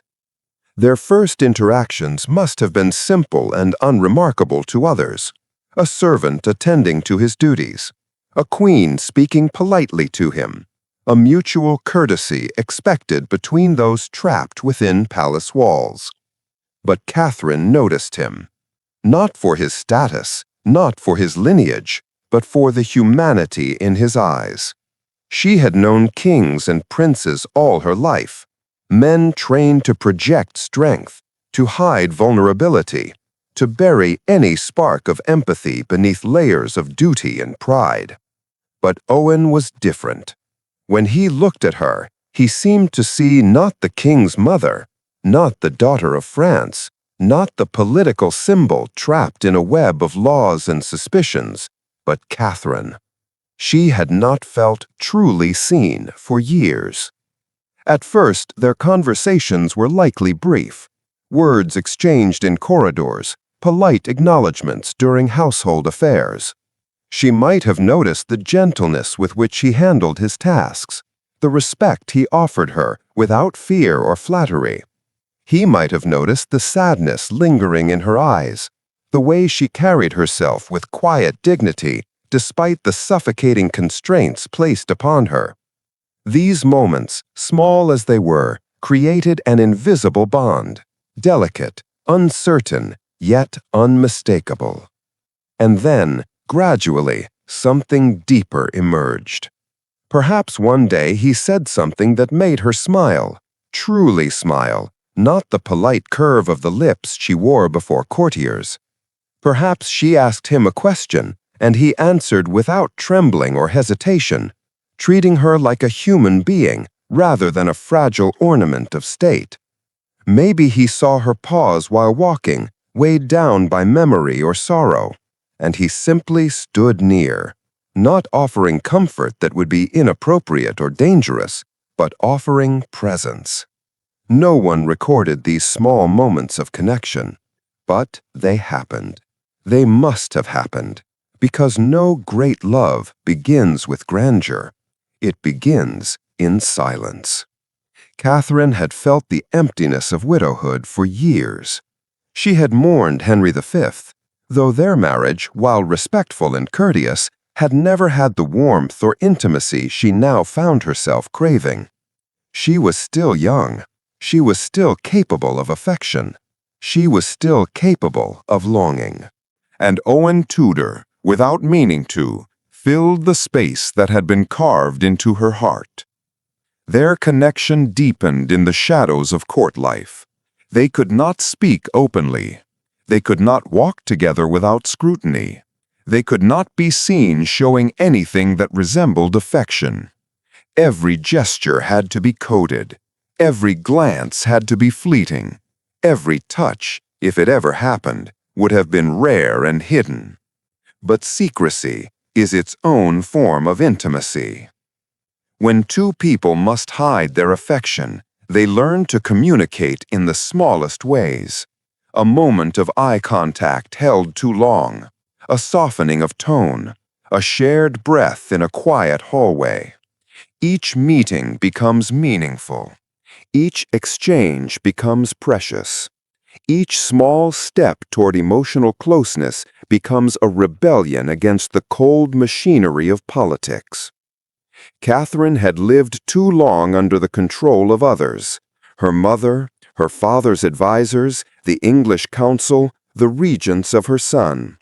For once in her life, she chose something for herself. And in choosing Owen, she reclaimed the humanity that had been taken from her since childhood. Their love was not merely an escape, it was a lifeline. As seasons passed, their affection grew into something undeniable, though still unseen by most. A relationship between a queen dowager and a Welsh squire was unthinkable.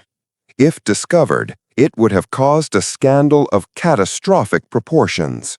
The council would have accused Catherine of dishonoring her status. They would have imprisoned her in a remote estate. Owen would almost certainly have been executed, or at the very least, stripped of any rights and condemned to a life of humiliation. They knew the consequences, and still they continued. Because love, especially forbidden love, has a power that reason cannot extinguish. Some chroniclers claim they married in secret, perhaps in a small private ceremony conducted by a sympathetic priest. Whether this marriage was official or spiritual remains unknown, but it was real in Catherine's heart. She would not have lain with Owen lightly, nor risked everything she possessed for a fleeting indulgence. Their commitment was deep enough to defy Parliament, defy the Regency, defy the political world that had trapped her. Their children were born quietly, without public acknowledgement. The first was Edmund, followed by Jasper, and possibly a third son who died young. Later accounts even speak of a daughter. Each birth drew Catherine further from the life she had once lived, yet closer to the life she had always wanted, a life of love, family, warmth. For the first time, Catherine felt what it meant to be a mother in truth, not in ceremony. She held her children, she soothed them, she watched them grow. They were not raised in a separate household, stolen away by political guardians. They were hers. They laughed in her presence. They reached for her hands. They called her by names unburdened by titles. They filled the spaces of her life that had once been painfully empty. And Owen, he was a devoted father. He adored Catherine, but he also adored their children. He carried them on his shoulders. He taught them stories from Wales. He held their hands as they toddled through quiet rooms far removed from the gaze of the court. In him, Catherine found not only love, but partnership, something she had never truly experienced before. Their household, though modest, was full of warmth. It lacked the splendor of royal courts, but it overflowed with something far rarer, peace. Yet Catherine's peace was always fragile. She knew that discovery could shatter everything. Each time a messenger approached her with unexpected urgency, her heart must have tightened with fear. Each time her children laughed too loudly in the presence of attendants not fully trusted, she surely worried that rumors might spread. She lived in a delicate balance, joy shadowed by caution.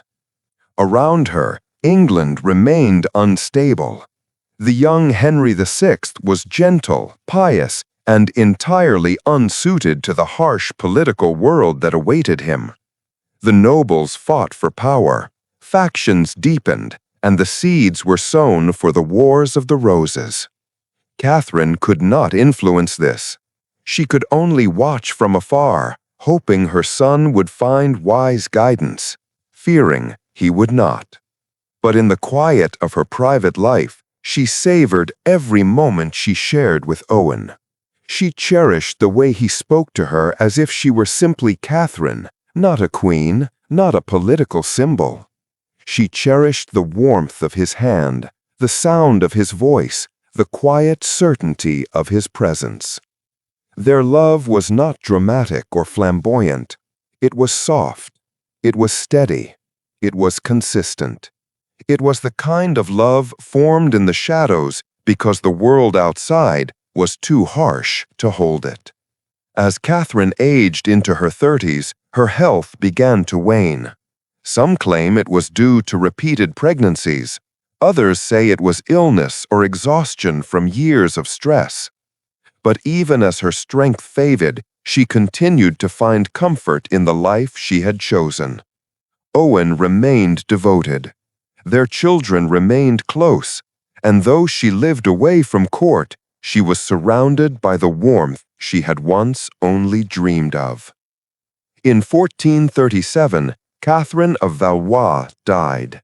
She died quietly, without grandeur, without the dramatic ceremonies that accompany queens. But she died holding the knowledge that she had loved and had been loved in return, something far more valuable than power, influence, or royal prestige. Her death changed everything. The council moved swiftly. Owen was arrested, some say brutally, and imprisoned. Their children were taken away and placed in foster care with noble guardians, though fortunately treated with respect. The discovery of the secret marriage sent whispers through court. There was outrage, scandal, disbelief. The idea that a queen had married a man so far beneath her rank was almost unthinkable to the English lords. But the truth remained. The love between Catherine and Owen had created a new lineage. Their son, Edmund, grew to adulthood, married Margaret Beaufort, and fathered a child who would rise to become Henry VII, the first Tudor king. Their son, Jasper, became one of the most loyal supporters of the Tudor claim. Through Catherine's secret love, England's future was reshaped.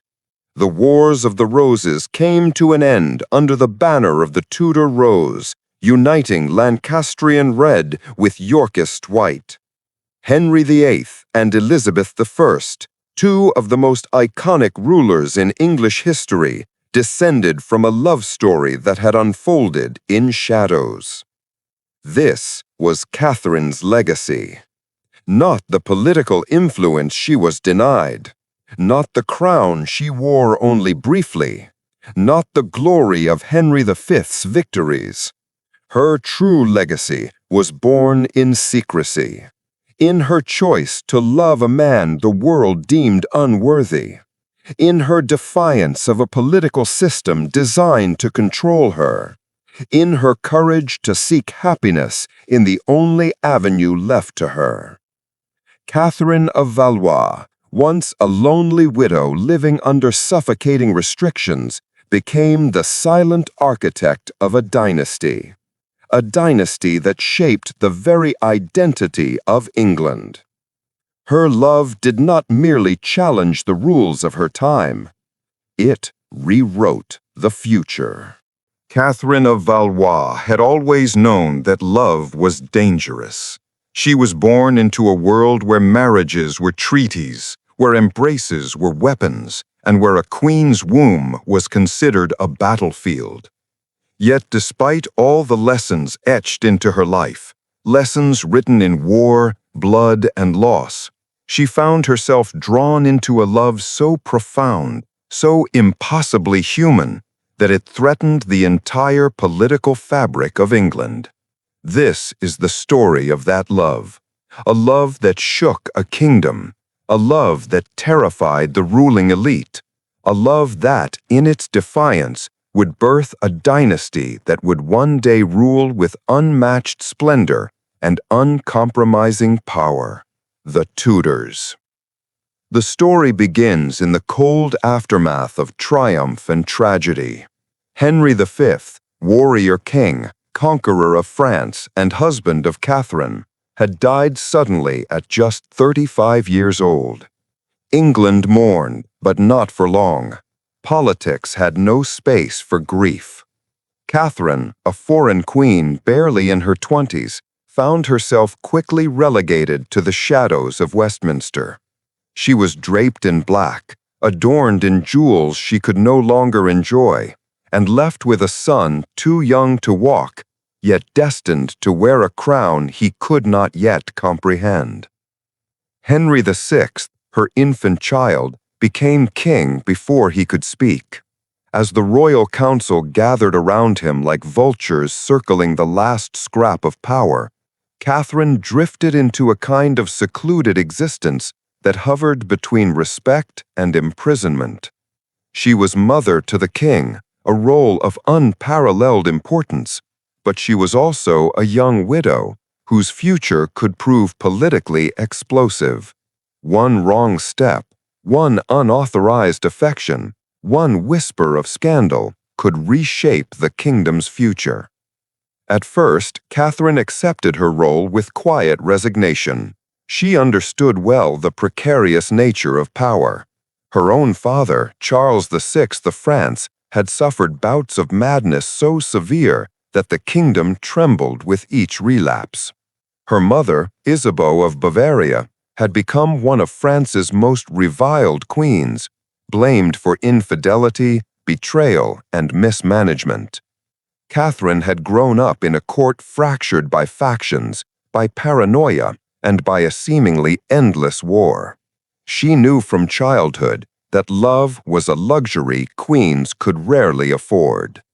And yet, fate had other plans. Fate and a man named Owen Tudor. Owen was no prince, no duke, no court favorite. He was a servant, an obscure Welsh gentleman whose family had long since faded from the political stage. Historians forever debate what he was doing in Catherine's household. Some say he was a clerk. Others insist he was a squire, a wardrobe keeper, a musician, or even a dancer performing during court entertainments. The truth is shrouded in mystery, but one detail remains consistent in every account. Owen Tudor was present. Present in the quiet corners of Catherine's life. Present in the stillness of her widowhood. Present in the moments where she was no longer queen or regent or symbol, but simply a woman alone. It was in these moments that something dangerous and beautiful began to take shape. Imagine Catherine then, a young queen, perhaps 21 or 22, elegant yet isolated, grieving yet eager for warmth. Her world had changed so swiftly, from the triumph of Henry V's victory in France to the cold loneliness of widowhood in a foreign land. She had no family near her, no trusted advisors, no close confidants who spoke her language or understood her heart. Her life was governed, monitored, restricted. Her every movement was watched by lords who feared the power she might gain should she remarry. Her own body was a threat to England's stability. But Owen did not see her as a threat. He did not approach her as a council member, a courtier, or a negotiator of treaties. He approached her simply as himself, as a man who saw not the crown, but the woman. And it was this simplicity, so rare in royal circles, that weakened Catherine's defenses. Their first connection was likely subtle, a glance, a conversation exchanged in French or English, or even their shared understanding of being outsiders. Perhaps it was a moment when Catherine laughed, genuinely laughed, for the first time in years, and Owen saw not a queen, but a soul aching for humanity. Whatever the spark, it ignited something profound. Their love was not forged in public. The court would never have allowed it. Instead, it bloomed in quiet corridors, in whispered exchanges, in stolen moments far from the scrutiny of politics. Catherine, trained from birth to guard her heart, allowed Owen into the private chambers of her life. She trusted him, she needed him. And Owen, whether out of affection or admiration or something deeper, offered her a loyalty that transcended class and expectation. But love, when whispered through palace walls, becomes rumor. And rumors, when carried into the council chambers, become threats. English nobles began to notice. Catherine smiled more often. She requested Owen's presence. She lingered in places she had once only passed through. Servants whispered behind hands. Ladies-in-waiting exchanged knowing glances. The royal council, already anxious about the Queen Dowager's position, grew wary. They remembered too well what could happen when a king's widow remarried. Power could shift. Legitimacy could be questioned. Loyalties could fracture. The specter of civil war lurked always in the background. The council decided to act. They drafted legislation designed explicitly to trap Catherine within a gilded cage. The Act of 1427, a law declaring that no Queen Dowager could remarry without the express permission of the king and council. In theory, it was a safeguard for the young Henry VI. In practice, it was an iron chain around Catherine's heart. But here lies the paradox. The law restricted Catherine's future, yet it did not forbid her present. It did not accuse her of wrongdoing. It only demanded permission for a marriage she had not yet openly pursued. However, the council understood the subtle psychology of control. They believed the law would deter her. They believed she would remain alone. They believed power could choke love before it flowered into something dangerous. They underestimated her. Despite their intentions, despite their restrictions, despite the fear they attempted to instill, Catherine and Owen continued their relationship. Whether they married secretly remains one of history's most tantalizing mysteries. No record exists.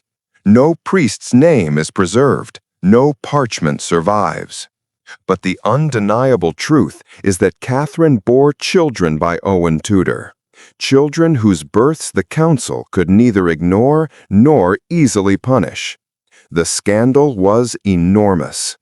A queen of England, the widow of the great Henry V, united with a Welsh servant outside the bounds of noble approval.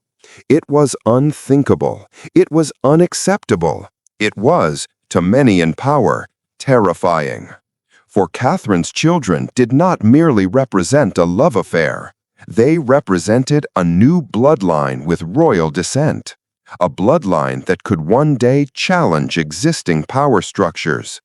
And the English nobility feared nothing more than instability. Yet Catherine was not intimidated. She had endured far worse: war, exile, political manipulation, and a childhood consumed by turmoil. What was one more scandal compared to the life she had already survived? With Owen, she found refuge. She found warmth. She found something no crown or treaty had ever given her: a sense of belonging. He offered her a life that felt human, a life not dictated by diplomats or generals or royal births, a life where she could raise her children with love rather than strategy. Their household, though modest compared to royal standards, became a sanctuary. Catherine exchanged the cold grandeur of palaces for the simple joys of family. She taught her children stories of France, of honor, of their father's bravery. She watched them grow. She held them without wondering how their existence might impact foreign relations. She became, perhaps for the first time, fully herself. But the council remained ever watchful. As her sons grew older, Edmund and Jasper Tudor, whispers began circulating about their potential influence. They were royal by blood. They were half-brothers to the king. They had the potential, if left unchecked, to command loyalty from factions dissatisfied with the current leadership. Some lords even suspected that these boys could become symbols for rebellion. Fear seeped once more through the corridors of Westminster. Yet something deeper motivated the council's anxiety, something unspoken, something rooted not in politics but in prejudice. Owen was Welsh, and though the memory of rebellion led by Owen Glendour had faded slightly, it had not been forgotten. The English elite had long viewed the Welsh with suspicion, as potential insurgents waiting for the right spark. For them, the idea that a Welshman could father sons with a queen was not merely scandalous, it was a direct threat to English authority. Catherine knew this. She understood exactly why her love had become a matter of national fear. But she refused to surrender to it.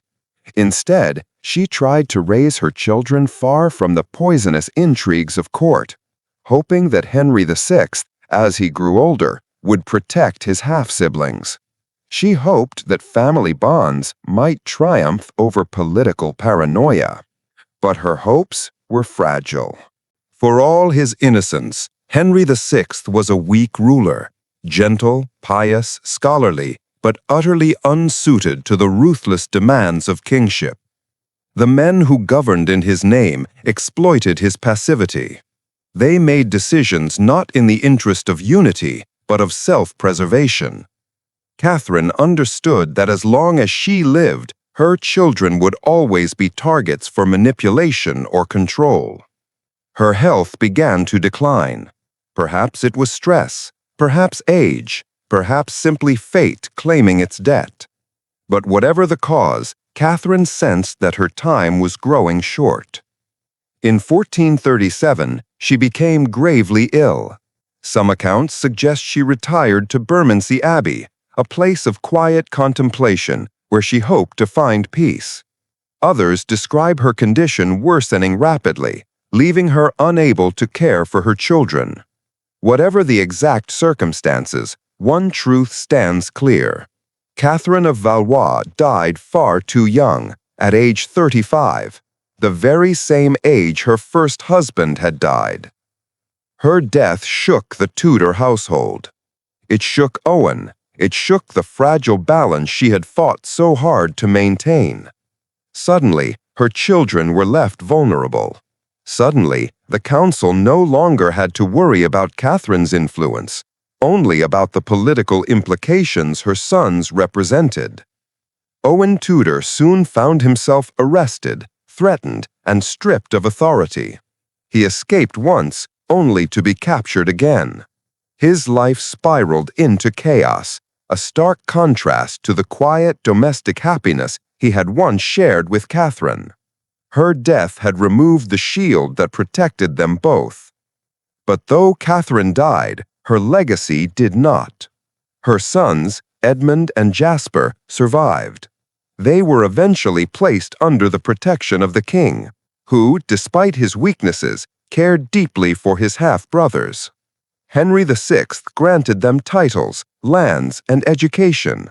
They grew into respected noblemen, loyal to the crown, yet mindful of their mother's struggle. And Catherine's greatest legacy, her grandson, Henry Tudor, would one day rise from exile, claim the crown after decades of civil war, and establish a dynasty that reshaped England forever. The Tudor dynasty was not a product of conquest, diplomacy, or divine right alone. It was born out of a love the English nobility feared, a love they tried to suppress, a love they believed could destabilize the realm. And yet, it became the foundation of one of the most influential dynasties in European history. Catherine's story, then, is not merely the tale of a queen who defied expectation. It is the tale of a woman who chose humanity over politics, a woman who dared to love despite the risks, a woman whose personal choices altered the fate of a nation. And it is the tale of a love that grew not in palaces or in the pages of treaties, but in the quiet spaces between duty and desire. A love that proved stronger than fear. A love that outlived kings, councils, and centuries. Catherine of Valois, queen, widow, mother, lover, did not seek to found a dynasty. She sought only to live and love as freely as any woman might hope. Yet, in doing so, she carved a path for the Tudors, shaping the destiny of England in ways she could never have foreseen. Her heart, once deemed a threat to the kingdom, became the heartbeat of a new era. And in the silent spaces where she once whispered promises to Owen Tudor, history would eventually echo her triumph. for fear could not extinguish love, and love, in the end, remade a kingdom. Catherine of Valois had always lived in the shadows of destiny, born into a storm of destiny, crowned in a blaze of triumph, widowed in the silent chill of winter, and loved in defiance of every rule crafted to cage her heart. She was a queen whose life had been shaped by forces beyond her control. Yet as the years slipped through her fingers, and the weight of grief, fear, and longing settled upon her, Catherine found herself entering the final chapter of her life with both quiet resignation and a fierce, unwavering determination. This chapter, the chapter that history so often overlooks, is not merely a story of illness or decline.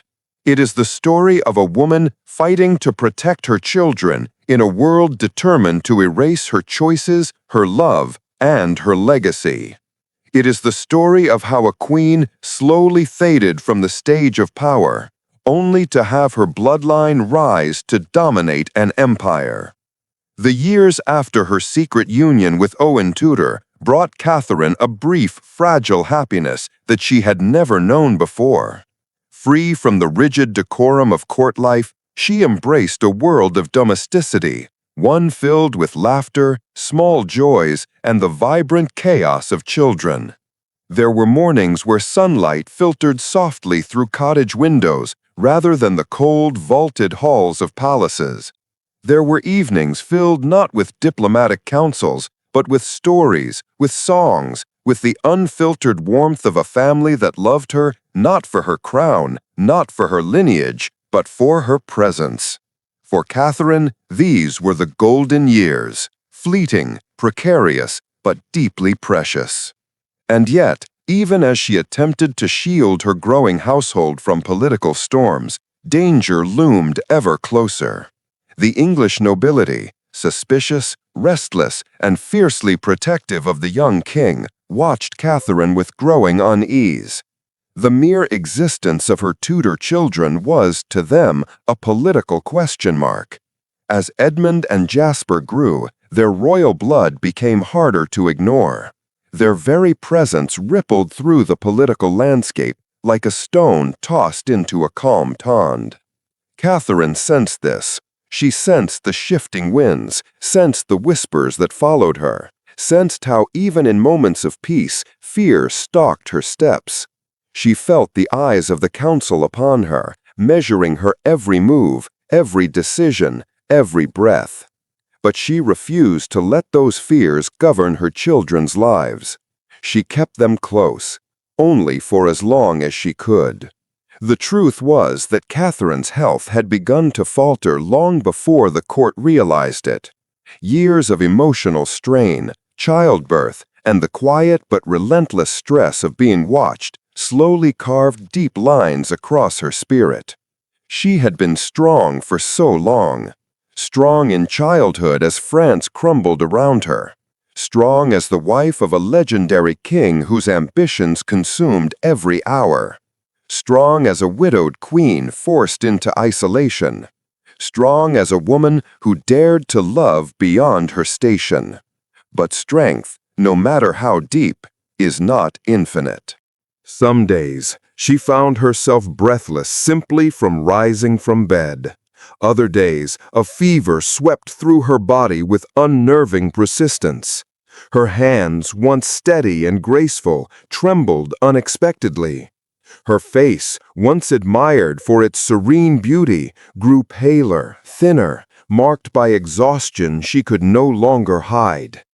And though she tried to conceal her decline from Owen and her children, love has a way of revealing truth despite a person's best efforts.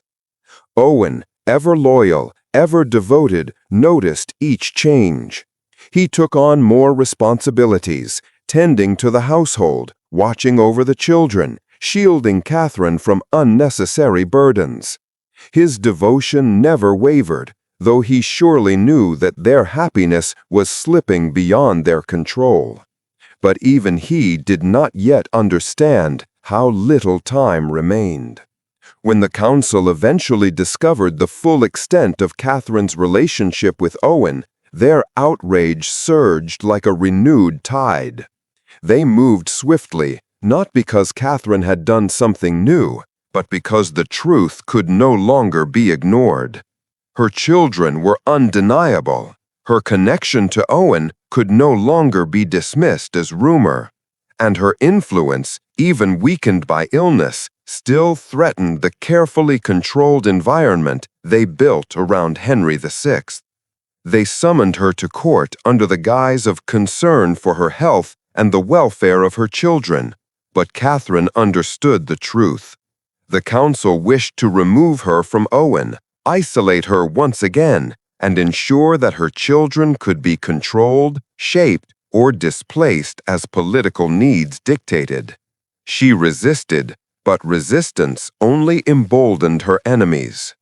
The law passed years earlier, forbidding a queen dowager from marrying without permission, now hovered like a blade above her neck. Had she secretly married Owen? No one knew. But whether she had or not no longer mattered. The council could twist the law however they wished. They could punish Owen. They could seize her children. They could strip her of authority, of freedom, of dignity. Realizing the danger, Catherine made a painful choice. She agreed to withdraw voluntarily to Bermondsey Abbey, a place of retreat, reflection, and, in her case, slow disappearance. Medieval abbeys often served as sanctuaries for noble women seeking peace, but Catherine knew this was no sanctuary. It was a political exile disguised as a spiritual refuge. Bermondsey Abbey was quiet, serene, and filled with the distant hum of monastic life. Its gardens grew herbs and roses. Its halls echoed with chants and whispered prayers. Its walls stood firm against the world outside. But for Catherine, its silence was heavy. She was not simply a visitor. She was a queen being erased. Days passed into weeks, weeks into months. Seasons shifted unnoticed. Catherine's illness worsened. Her luminous energy dimmed. She felt herself drifting further from the world she once navigated with grace. The abbey's physicians tried their remedies, herbs, balms, infusions, but nothing slowed the relentless decline. Catherine's breath grew thin. Her steps faltered. Her voice weakened. She no longer walked in the gardens. She no longer read to her children. She no longer sang the songs her mother once sang to her in better times. The walls of Bermondsey felt colder. The world felt smaller. The air felt heavier, as though pressing her toward the inevitable. Perhaps the greatest sorrow was being separated from her children. She missed the sound of their footsteps, their laughter, their questions. She longed for Jasper's wide-eyed curiosity, for Edmund's thoughtful quietude.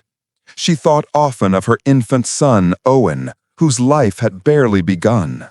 She prayed for them each night, her whispered words drifting into darkness like fragile ribbons of hope. And she thought of Owen, her beloved, steadfast companion.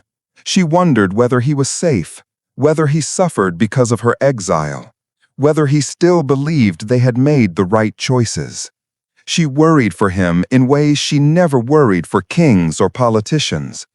Owen was her heart, the heart she had chosen freely, the heart she feared would break once she was gone. Her final winter approached with biting winds and relentless gray skies. Snow piled upon the abbey roofs like heavy white blankets. Frost clung to window frames. The cold seeped into Catherine's bones like a quiet thief. It was during this season, drained of strength, that Catherine realized she would not leave the abbey alive. She wrote letters, though many never reached their intended recipients. She asked for her children to be protected. She asked for her son Henry VI to remember her with kindness. She asked for Owen, perhaps most poignantly, that her story not be twisted to shame her children or the man she loved. Whether these wishes were honored remains a question history cannot fully answer. Her final days were marked by a stillness that felt almost otherworldly. The abbey bells tolled softly. The monks prayed in the distant choir. The world outside carried on with its wars, its councils, its endless struggles. But within her chamber, time slowed to a tender, painful crawl. On a cold day in January of 1437, Catherine of Valois, Queen of England, daughter of France, mother of kings, founder of a dynasty yet unborn, drew her final breath. She was just 35 years old, the same age at which Henry V had died. Her life, though brief, had been extraordinary. Her choices, though forbidden, would reverberate for nearly 2 centuries. Her body was taken from Bermondsey Abbey with modest ceremony. Not the grand procession reserved for queens of England, not the thunder of drums or the echo of heraldic trumpets. Her funeral was quieter, simpler, almost stark. She was interred at Westminster Abbey, near the tomb of Henry V, though her resting place was not given the grandeur others received. Over time, her remains were moved, examined, disturbed, a sign not of disrespect, but of the strange fascination history has always held for her. Even in death, she was a figure caught between reverence and obscurity. But her story did not end with her burial. If anything, her death marked the beginning of a transformation that would eventually reshape England. For the children she left behind, Edmund and Jasper, were soon thrust into a world of political turbulence. Henry VI, gentle yet fragile, attempted to support them, but the Wars of the Roses had begun their slow, treacherous ascent. The Lancastrian world, Catherine knew, would soon collapse under the weight of rival claims. It was during this chaos that the true legacy of Catherine emerged. Edmund Tudor, her eldest son with Owen, married Margaret Beaufort, a brilliant young woman whose lineage made her a key player in the struggle for power. Margaret gave birth at just 13 years old to a son, Henry Tudor. This child, Catherine's grandson, would grow up in exile, hunted, threatened, nearly erased. But fate had plans as resilient as Catherine's spirit. In 1485, nearly half a century after Catherine's death, Henry Tudor returned to England, defeated Richard III at the Battle of Bosworth, and became King Henry VII. The Tudor dynasty had begun. It would go on to produce some of the most iconic monarchs in history: Henry VIII, Elizabeth I. It would oversee England's transformation into a global power. It would alter religion, culture, politics, and identity. And none of it, not a single thread of this monumental tapestry, would have existed without Catherine of Valois, without her quiet courage, without her willingness to love, without her refusal to be controlled. History often remembers her as a footnote, the young bride of Henry V, the mother of Henry VI. But the truth is much richer, much deeper. Catherine was the architect of her own destiny, even when destiny seemed determined to silence her. Her life was a chain of choices, some born of necessity, others born of rebellion, and still others born of pure, undefended emotion.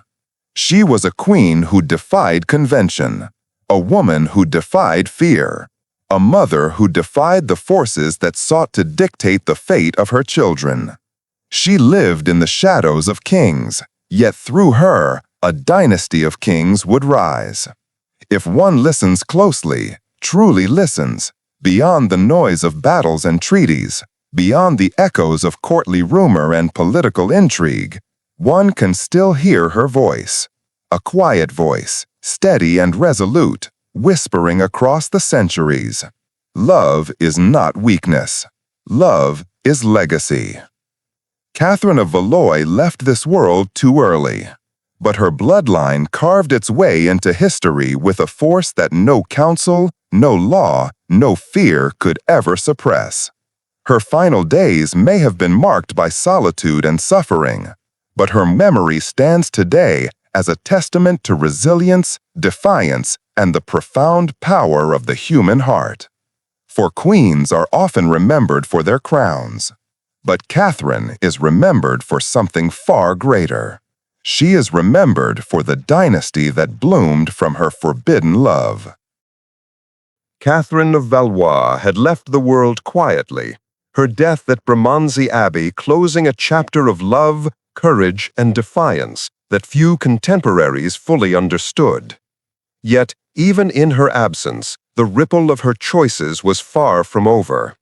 For though Catherine herself was gone, the children she had borne with Owen Tudor remained, alive and destined to shape the destiny of England in ways that no council, no king, and no army could have foreseen. These children, Edmund Tudor, Jasper Tudor, and the youngest, Henry VI, her son by Henry V, carried the blood of queens and kings, and within them lay the fragile but enduring seed of a future kingdom. Their lives, torn between politics and legacy, would form the crucible from which the Tudor dynasty would eventually rise.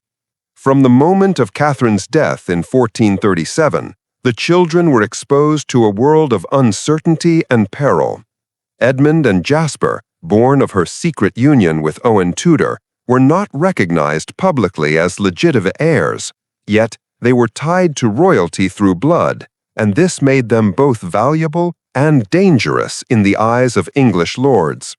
The council, charged with the welfare of the young King Henry VI, acted swiftly to control the situation.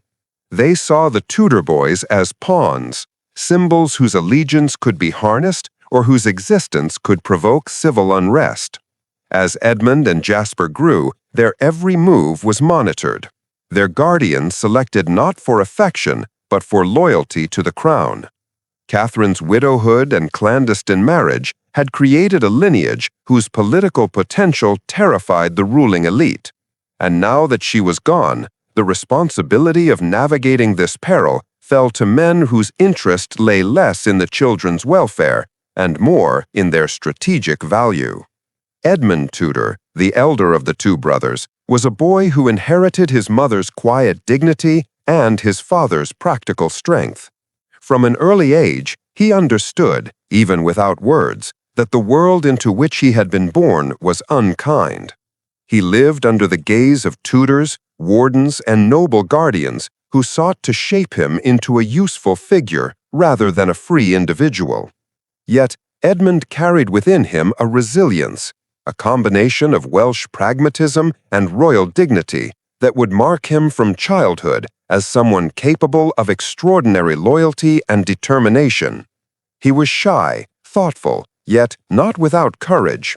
He learned quickly to measure words, to read the intentions behind gestures, and to hold his own in a court that was anything but forgiving.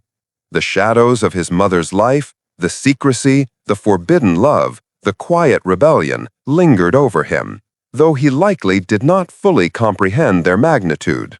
Still, Catherine's essence survived in him, a sense of moral awareness and an understanding that family, love, and loyalty could endure even under threat. Jasper Tudor, Edmund's younger brother, was a different temperament entirely. He inherited a fiery streak, a boldness that often contrasted with Edmund's measured approach. Jasper's youth was marked by physicality, courage, and a keen awareness of the volatile political climate that surrounded him. Unlike Edmund, Jasper often acted first and calculated later, a trait that would both endanger and define him in later years. From a young age, he learned that his mother's absence left him exposed, that survival required both cleverness and decisiveness. He became protective not only of himself, but of his elder brother and, eventually, of the extended family that his mother's choices had imperiled.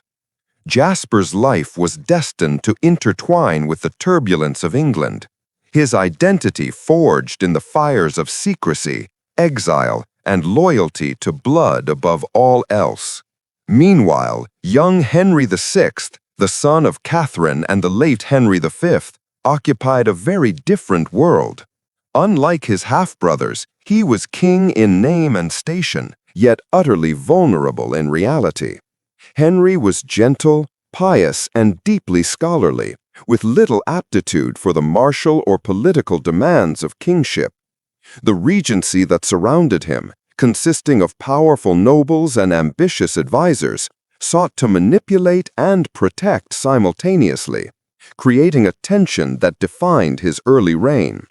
He was adored in some quarters, resented in others, and constantly scrutinized. Yet he possessed none of the robust temperament that had defined his father. Even as a child, Henry VI's nature was sensitive and reflective, sometimes to the detriment of decisiveness in governance. His mother's death left him under the full control of the council, severing the immediate personal connection that might have shaped him into a different king. Yet, unknowingly, her blood and influence persisted through the network of loyalties she had instilled, subtle as they were, in her Tudor children. The separation of Catherine's children was both immediate and politically necessary. Edmund and Jasper were placed under the care of separate guardians loyal to the crown. Their Welsh heritage and maternal royal blood made them symbols of both potential power and potential rebellion. By isolating them from Henry VI, the council hoped to neutralize the possibility of familial alliance becoming a source of political unrest. The boys grew up apart from one another for much of their early lives, learning to navigate a kingdom in which identity, loyalty, and perception often determined survival more than birthright. Yet, despite the distance imposed upon them, their connection as brothers and as descendants of Catherine's quiet rebellion endured. Letters, occasional visits, and secret correspondence allowed the essence of their mother's influence to persist, even in a world calculated to sever bonds of affection. As they matured, the Tudor brothers became increasingly entwined in the turbulent politics of England.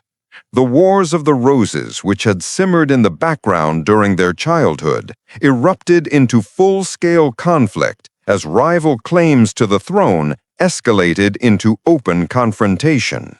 Edmund and Jasper were Lancastrians by blood, aligned with their half-brother Henry VI, yet their Welsh heritage and maternal lineage complicated allegiances. Their lives became a delicate balance between loyalty to the crown, self-preservation, and the pursuit of the ambitions forged by their mother's secret defiance. They learned early that survival often required courage beyond that of ordinary men. Every choice carried consequences not only for themselves, but for the lineage they represented, a lineage whose significance the council had sought to suppress. Edmund Tudor, having inherited both intelligence and caution from his mother's careful demeanor, rose steadily in political influence. He married Margaret Beaufort, a young heiress whose own bloodline contained deep claims to the English throne. This union, arranged for political reasons yet enriched with genuine connection, would have monumental implications.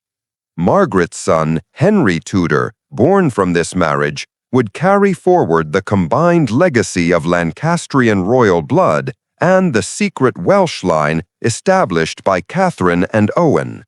Edmund, however, did not live to see his son's ultimate triumph.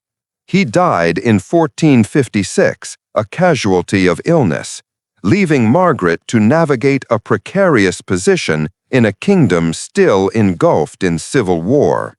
Yet his actions, deliberate and rooted in loyalty, secured the foundation upon which the Tudor claim would be built. Jasper Tudor's trajectory, by contrast, was defined by endurance and martial prowess. He became a steadfast protector of his nephew Henry Tudor, ensuring the boy's survival through exile, political intrigue, and the relentless danger posed by Yorkist claims.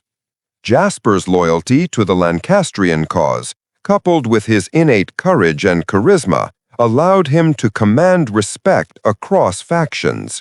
He became a figure of stability and influence during the turbulence of the Wars of the Roses. His strategic insight and personal courage ensuring the preservation of the Tudor line. Catherine's legacy, encoded in her blood and reinforced by Owen Tudor's steadfastness, found its truest expression in Jasper's devotion and his willingness to safeguard the dynasty at all costs. Meanwhile, Henry VI's life remained fragile and precarious. The young king, inheriting a realm fractured by factionalism, struggled to assert authority over ambitious nobles and rival claimants. His own temperament, gentle and introspective, made him ill-suited to the violent demands of his time.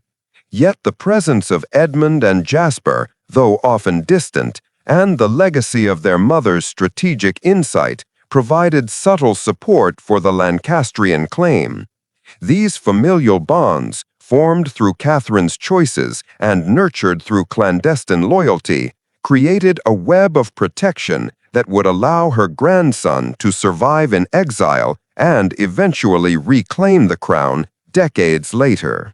Henry Tudor's early years, shaped by this heritage of secrecy, loyalty, and exile, were profoundly influenced by the careful guidance of Jasper Tudor and the political acumen inherited through both his mother Margaret Beaufort and his grandmother Catherine of Valois.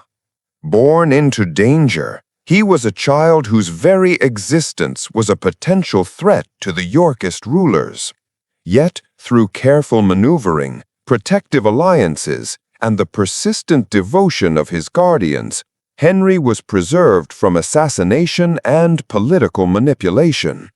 He grew in exile, first in Wales, then in Brittany and France, learning the languages, strategies, and resilience necessary to survive a world defined by betrayal and ambition.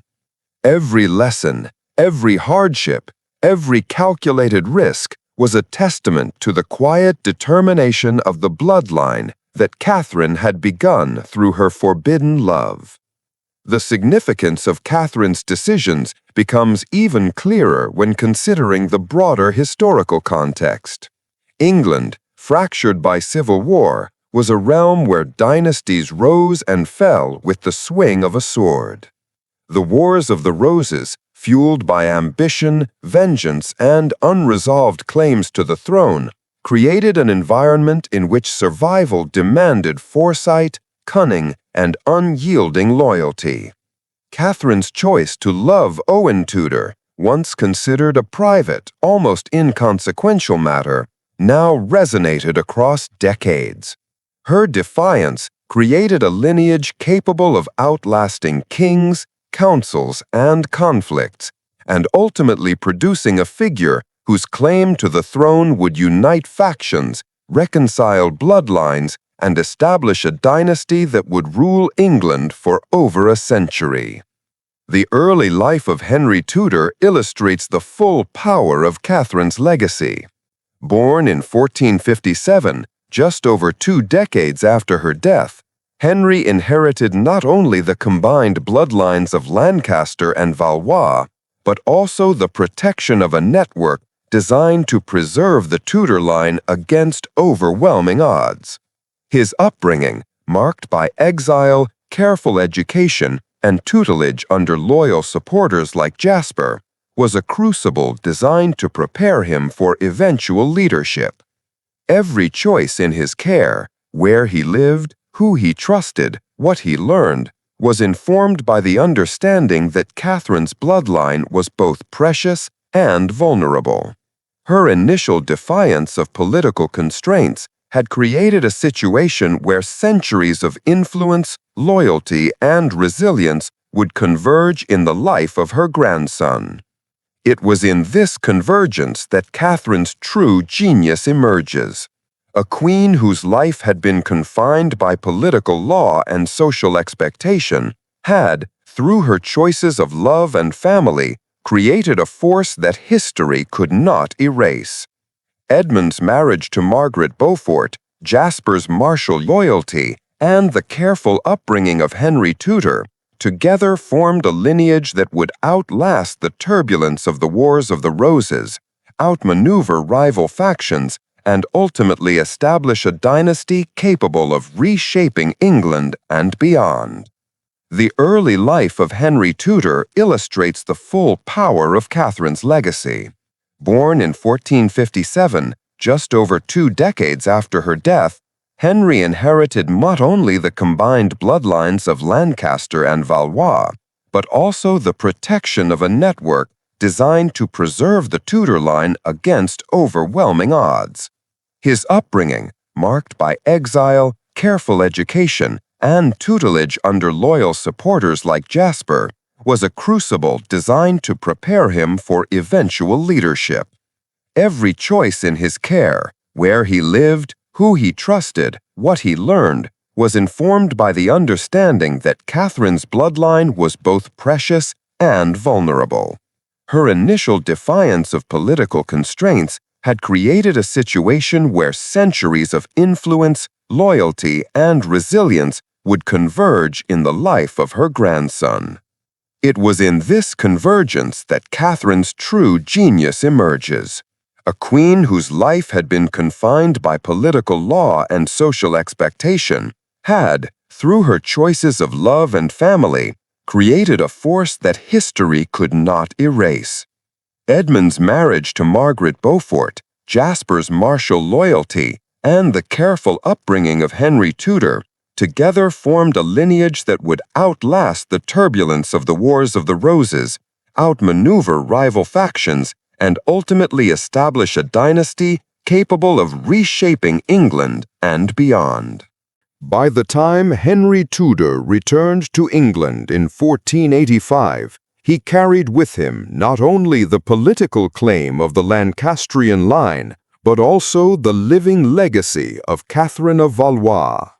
Every decision, every alliance, every claim to legitimacy was rooted in the choices she had made decades earlier. The decision to love Owen Tudor, to bear children against the constraints imposed upon her, and to preserve her bloodline despite danger and exile. Her legacy, once hidden in shadow and secrecy, became visible in the triumph of her grandson and the establishment of a dynasty that would endure for generations. In examining the lives of Catherine's children, Edmund, Jasper, and Henry VI, as well as her grandson Henry Tudor, one can trace the direct line of influence that her personal courage and love had upon history. Her children were not mere pawns. They were the living embodiment of her will, her values, and her quiet defiance. Each act of protection, each strategic alliance, and each survival during exile can be traced back to the choices Catherine made in secret, decades before England would recognize the full scope of her influence. Through Edmund's foresight, Jasper's loyalty, and Henry Tudor's eventual claim, Catherine's legacy transcended her own life. The courtly laws that had sought to constrain her, and the political forces arrayed against her.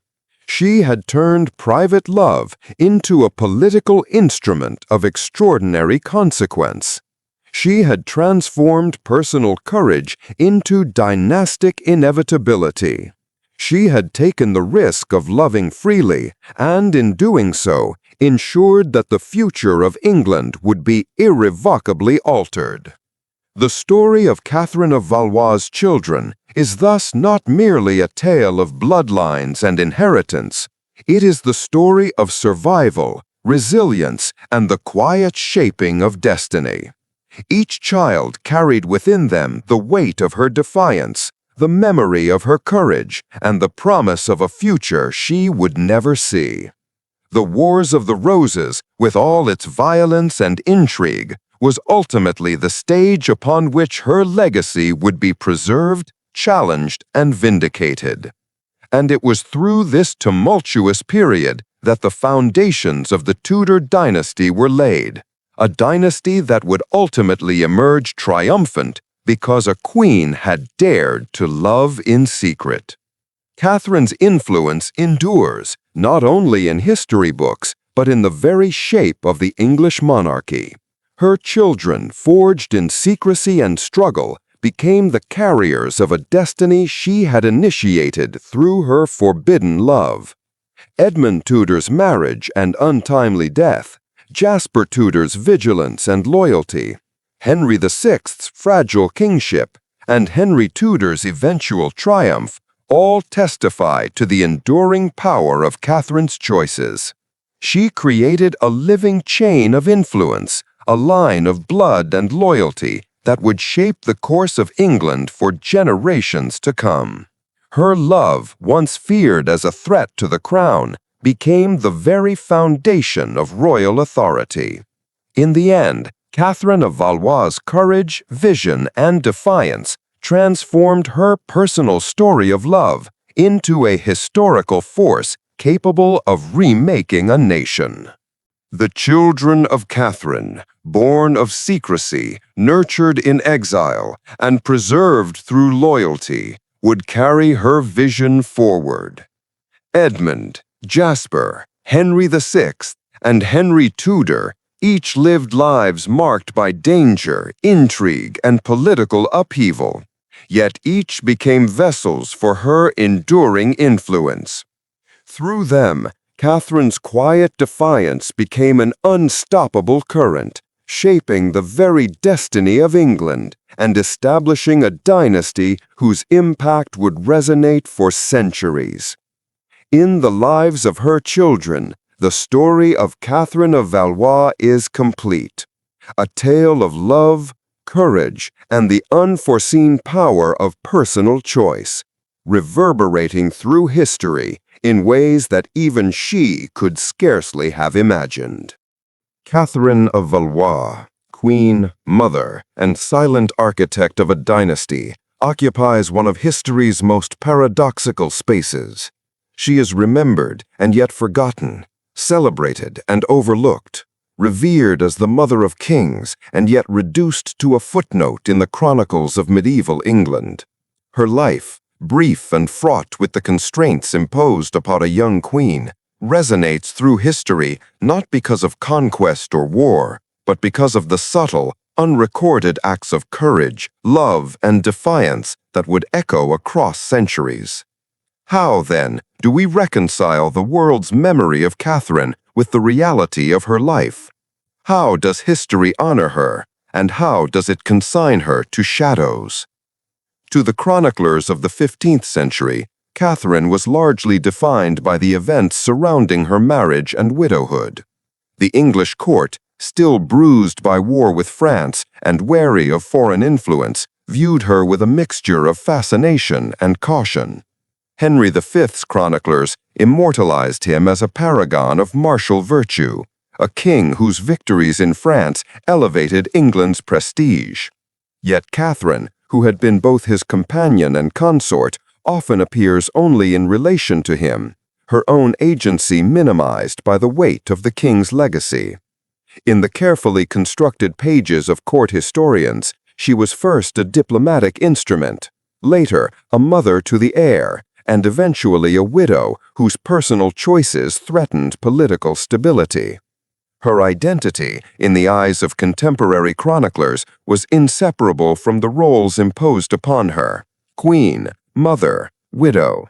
Rarely was she allowed the depth, nuance, or complexity that her life demanded. Even as chroniclers documented the political events surrounding her, the personal dimensions of Catherine's story were often omitted or distorted. Her secret marriage to Owen Tudor, a relationship that would lay the foundation for the Tudor dynasty, was largely suppressed in official accounts. The existence of her children with Owen was acknowledged only in scattered references, frequently accompanied by an air of scandal or suspicion.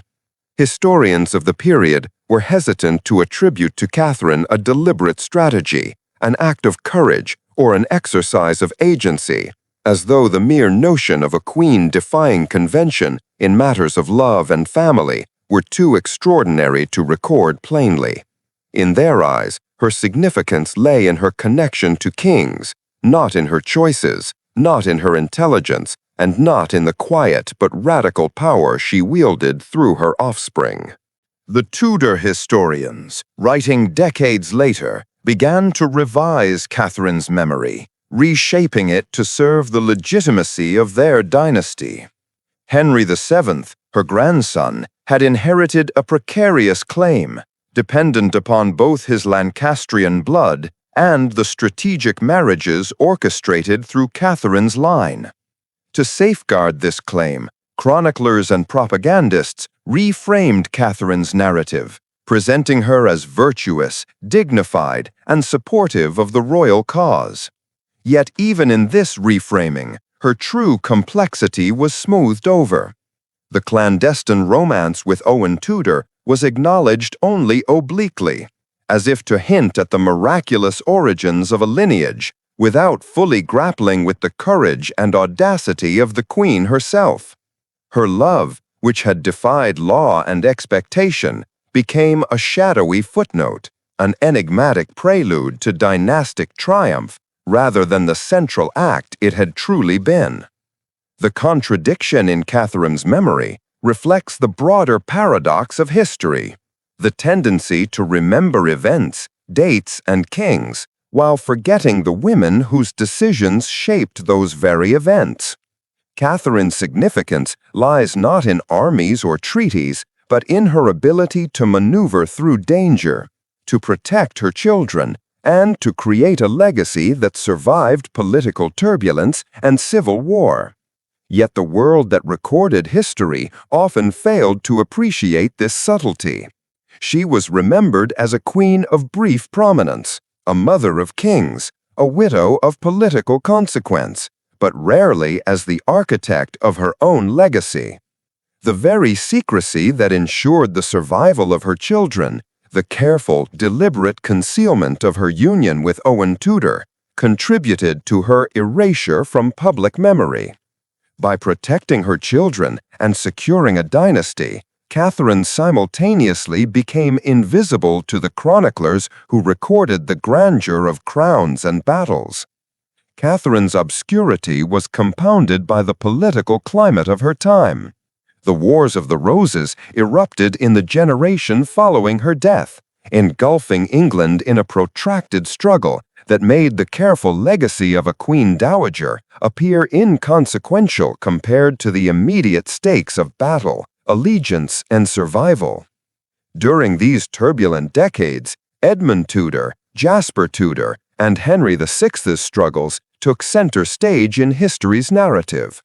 Catherine, the mother who had set the stage for these events through her private defiance, remained in the margins. Her role was implicit, woven into the survival and loyalty of her children, yet absent from the loud chronicles of conflict.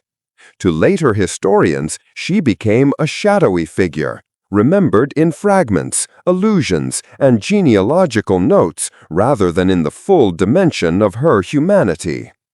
Catherine's obscurity was compounded by the political climate of her time.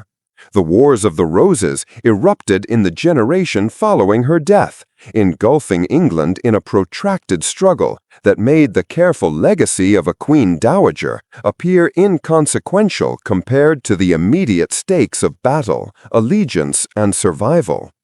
During these turbulent decades, Edmund Tudor, Jasper Tudor, and Henry VIII's struggles took center stage in history's narrative.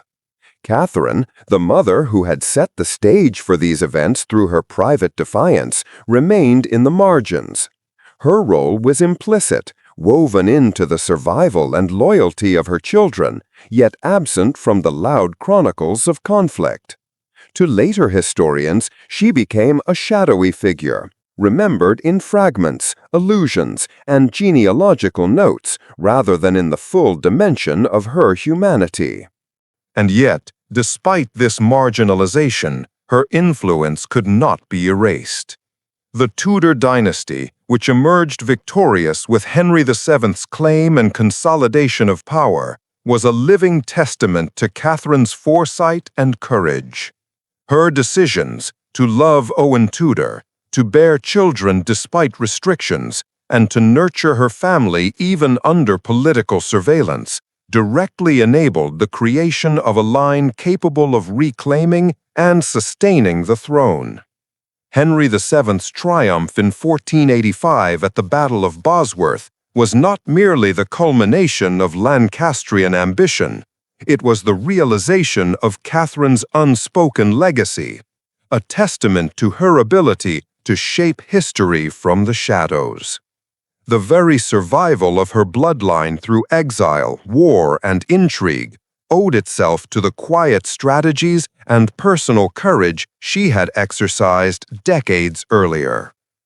Catherine's memory is further complicated by the way art, literature, and later historical writing have chosen to represent her.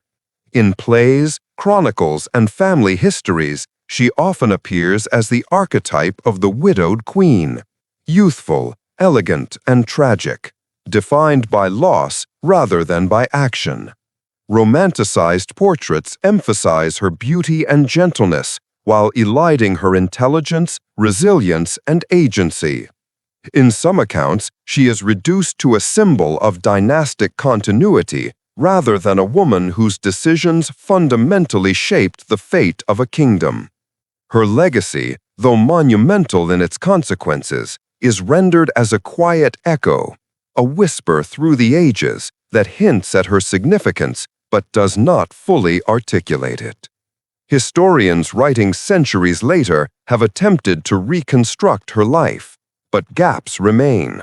The details of her marriage to Owen Tudor, the nature of her influence over her children, and her personal strategies are often inferred rather than documented, leaving her life partially obscured by the very secrecy that preserved it. Yet, paradoxically, this very secrecy amplifies her historical power. Catherine of Valois demonstrates that influence need not be visible to be decisive. The Tudor claim, solidified in her grandchildren, rests entirely upon the choices she made in private, the love she nurtured against political constraint, and the courage she displayed in the face of potential scandal. Historians may have forgotten her as a vibrant actor upon the stage of her time, but the dynasty she created ensures that her influence is tangible and enduring. The lineage of kings and queens, the consolidation of power, and the eventual stability of the Tudor realm are all, in essence, the continuation of Catherine's decisions, a testament to a quiet genius that transcended the visibility of contemporary recognition. Her story also raises important questions about gender and memory in history. Catherine's life illustrates the ways in which women, even those occupying the highest social rank, are often remembered primarily in relation to men, husbands, sons, or dynastic outcomes, rather than as autonomous actors. The decisions that truly shaped the future, to love, to protect, to defy, are often obscured by the more visible actions of kings and generals. Catherine of Valois, whose choices determined the course of English history, exemplifies this pattern. She was both celebrated and forgotten, remembered through the success of her descendants, yet marginalized in the narratives of her own time. Her life challenges us to reconsider what it means to be remembered and whose memory is deemed worthy of preservation. In modern historical scholarship, Catherine has begun to receive renewed attention. Biographers, genealogists, and historians of the Tudor period have sought to reconstruct the full scope of her influence. They explore not only her role as queen and mother, but also the courage inherent in her private defiance, the sophistication of her political awareness, and the foresight demonstrated in her care for her children. These contemporary accounts position Catherine not as a passive figure defined by circumstance, but as an active agent whose personal decisions had profound historical consequences. The narrative shifts from viewing her as a footnote to recognizing her as the quiet architect of a dynasty that would come to define England's political and cultural landscape for generations. Catherine's story also illuminates the broader social and political constraints of her era. As a French princess married into the English crown, she navigated complex cultural, linguistic, and political dynamics. Her marriage to Henry V was as much a diplomatic tool as a personal union, and her widowhood left her subject to the full scrutiny and control of English nobles. Within this framework, her secret relationship with Owen Tudor was both revolutionary and risky. It challenged social hierarchies, circumvented legal restrictions, and placed her at odds with the council. Yet it also demonstrates her agency, courage, and the prioritization of personal love and familial loyalty over political expectation. In this act, Catherine exemplifies the subtle power exercised by women who navigated constrained circumstances with intelligence and foresight, ensuring outcomes that could outlast their own lives. The dichotomy between remembrance and forgetfulness continues to define Catherine's historical legacy. She is remembered through the Tudor dynasty, whose very existence validates her choices, yet forgotten in the sense that her personal story, courage, and intellect are often overshadowed by the monumental figures she birthed. Her children and grandchildren carried forward her influence, but her own name remains absent from many of the accounts of the period's political and military events. This duality underscores the broader patterns of historical memory, where the contributions of women, particularly those working in private spheres, are often rendered invisible even when their impact is undeniable. In contemplating Catherine's life and legacy, one is struck by the enduring power of subtle, private agency. She demonstrates that influence need not be performed on the public stage to be consequential. Through her choices in love, family, and strategy, she shaped the succession of English monarchs and ensured the survival of a bloodline that would ultimately consolidate power, define culture, and reshape politics. Her actions were deliberate, courageous, and transformative, yet they were carried out in secrecy, often unnoticed, and only fully appreciated in the light of her descendants' achievements. Ultimately, Catherine of Valois occupies a rare and paradoxical space in history, a woman simultaneously central and peripheral, celebrated and forgotten, visible through the success of her children, yet hidden in the annals of contemporary chroniclers. Her life challenges conventional narratives, inviting us to recognize the profound influence of private decisions and the enduring power of personal courage. She reminds us that legacy is not always a matter of public acclaim or historical attention, but rather of survival, loyalty, and the ability to shape the future in ways that cannot always be observed in the present. Catherine's life teaches that remembrance is a complex process. She is remembered through the dynastic triumphs of the Tudor line, yet forgotten in the detailed annals of her own time. Her story embodies the tension between action and visibility, between the public narrative and private influence, and between historical recognition and historical omission. The dynasty she created, the lineage she safeguarded, and the enduring power of her decisions serve as a testament to the extraordinary capability of a queen whose life was defined not by conquest or spectacle, but by courage, love, and foresight. In the end, Catherine of Valois stands as a figure whose memory is both secure and elusive. Secure in the survival and prominence of her descendants whose rule reshaped England.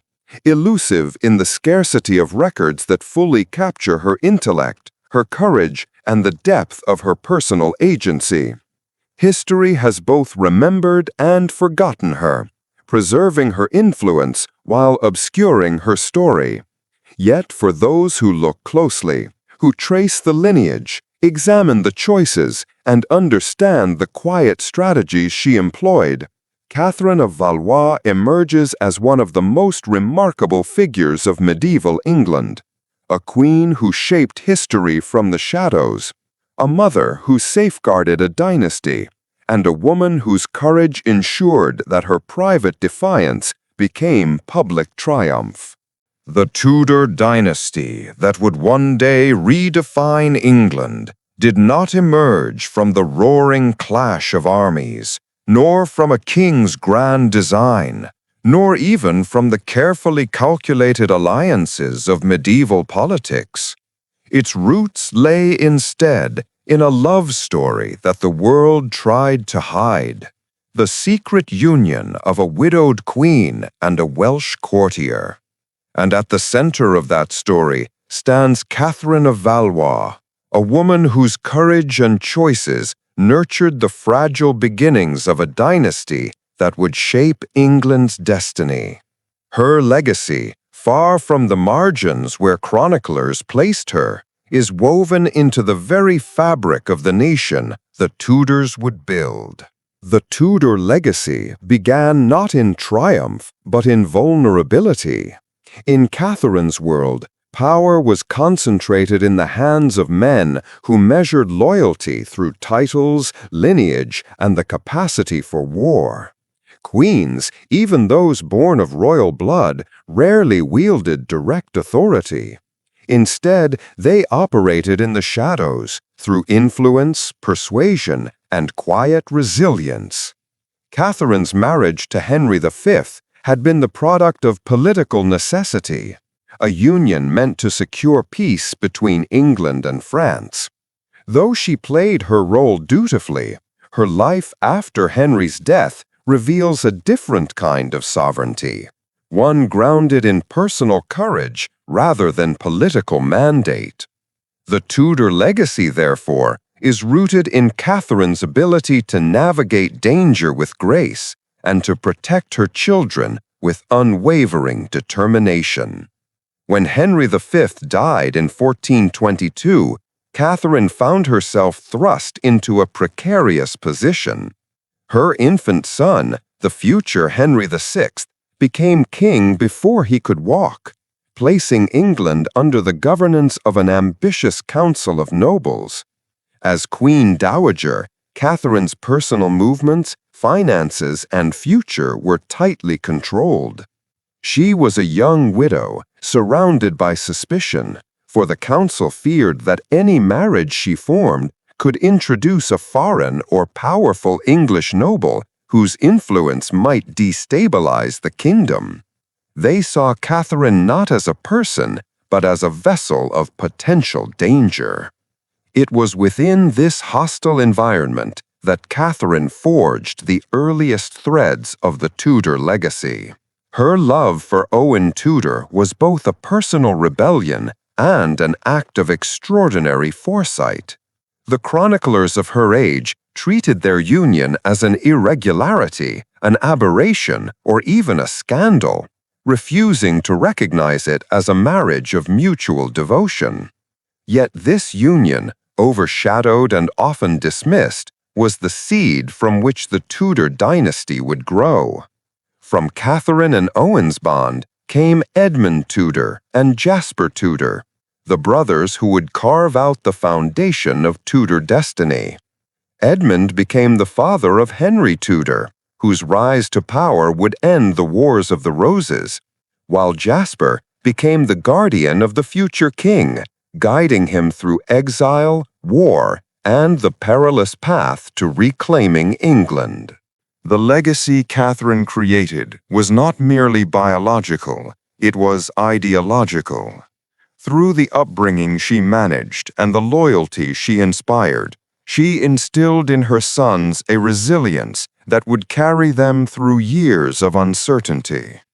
Jasper Tudor became one of the era's most steadfast figures, embodying courage and loyalty even as dynasties collapsed around him. Edmund, though his life was cut short, fathered a child who would become one of England's most consequential monarchs. These men carried Catherine's quiet strength within them, preserving the integrity of her lineage through adversity that would have crushed lesser families. The Tudor legacy would not have existed without Catherine's refusal to be defined by the constraints of her age. Her courage to love Owen Tudor, despite the political risks, echoes through the centuries. In a world where queens rarely chose their partners, Catherine dared to follow her heart. Her defiance of convention was not careless but calculated, a choice made for love, loyalty, and the desire to build a family outside the suffocating expectations of the English court. Through this act, she forged the union that would create a dynasty. Every Tudor king and queen, Henry VII, Henry VIII, Edward VI, Mary I, and Elizabeth I, trace their lineage to a choice that Catherine made in defiance of fear. When Henry VI grew into adulthood, his reign was marked by fragility and conflict. Yet even in this turbulence, echoes of Catherine's influence can be seen. Henry's soft-spoken nature, his devotion to peace, and his preference for faith over war reflect aspects of his mother's temperament. Catherine's legacy lived not in the grandeur of royal authority, but in the emotional and spiritual imprint she left on her children. Though Henry VI lacked the ruthlessness required to maintain his throne, the values he derived from his mother, compassion, gentleness, and mercy, speak to the depth of her influence. And even though his reign ultimately collapsed into civil war, his very existence ensured the continuation of the Valois Tudor bloodline. The Wars of the Roses might have extinguished Catherine's lineage entirely were it not for the resilience of her sons by Owen Tudor. Jasper, the stalwart protector, ensured that the family's claim survived through years of exile and turmoil. Edmund's legacy lived on through Henry Tudor, whose birth carried a fragile hope for the future. Catherine's influence can be felt at every turn, in the strategies that kept her children safe, in the alliances that ensured their survival, and in the unwavering determination that shaped the dynasty's rise.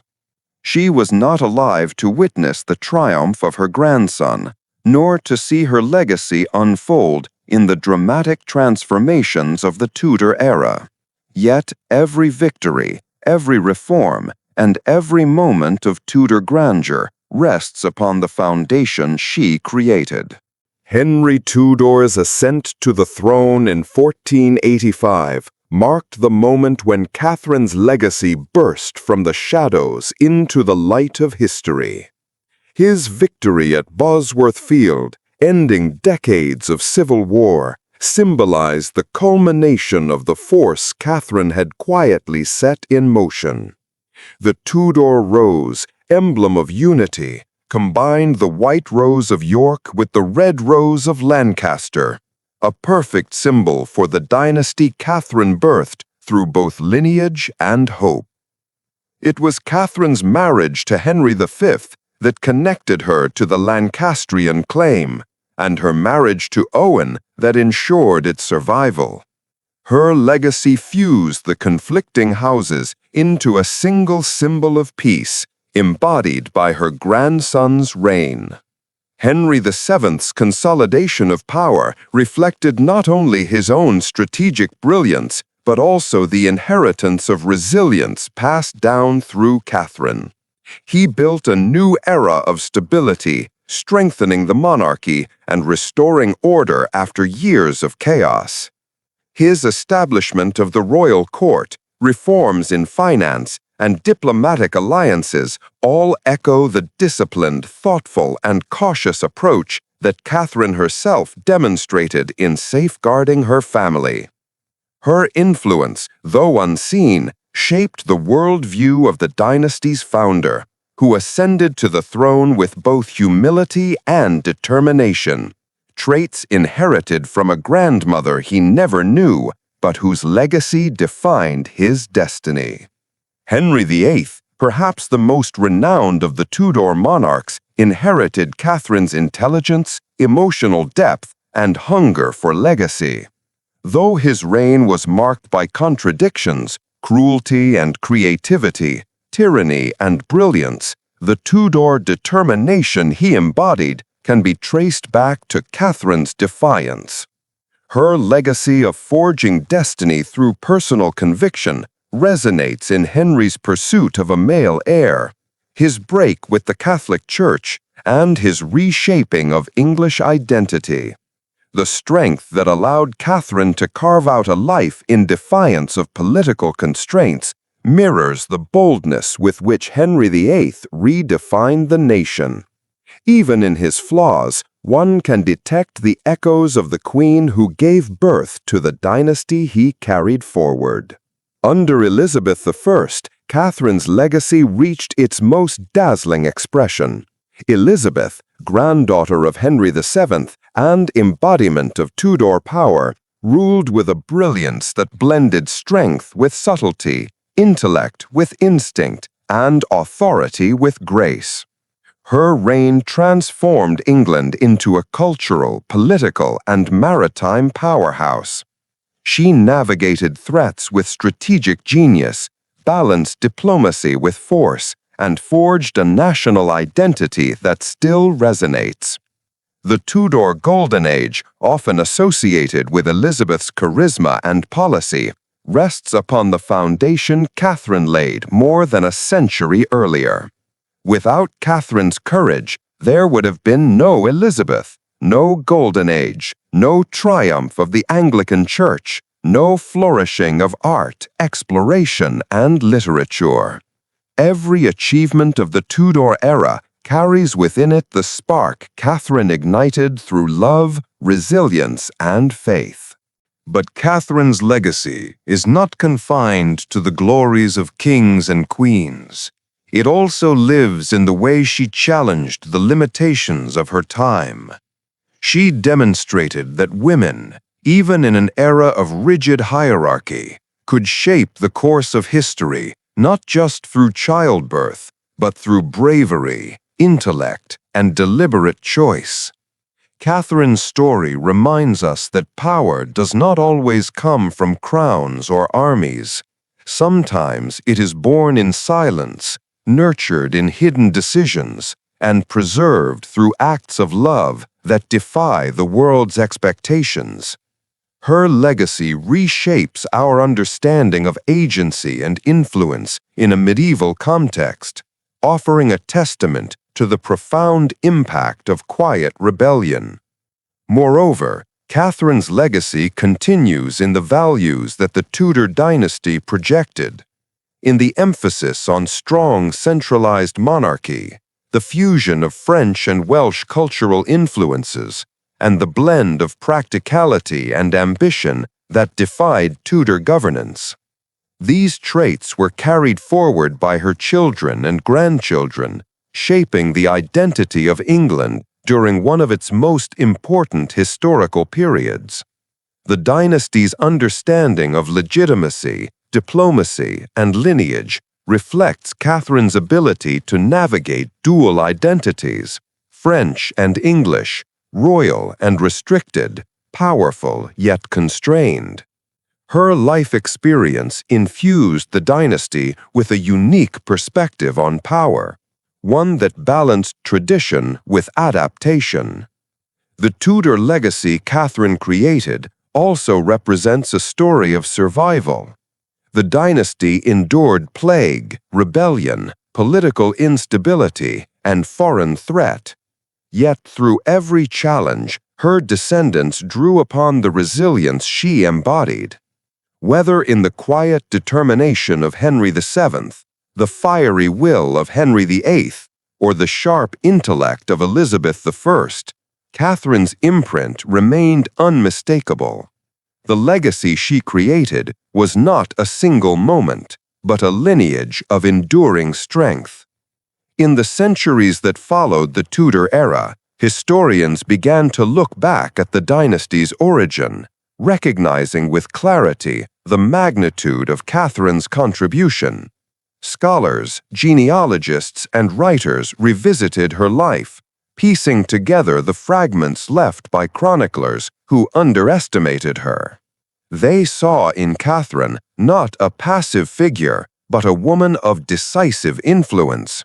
Though not recorded on the battlefield or in council chambers, her influence shaped the rulers who governed England at a pivotal moment in its development.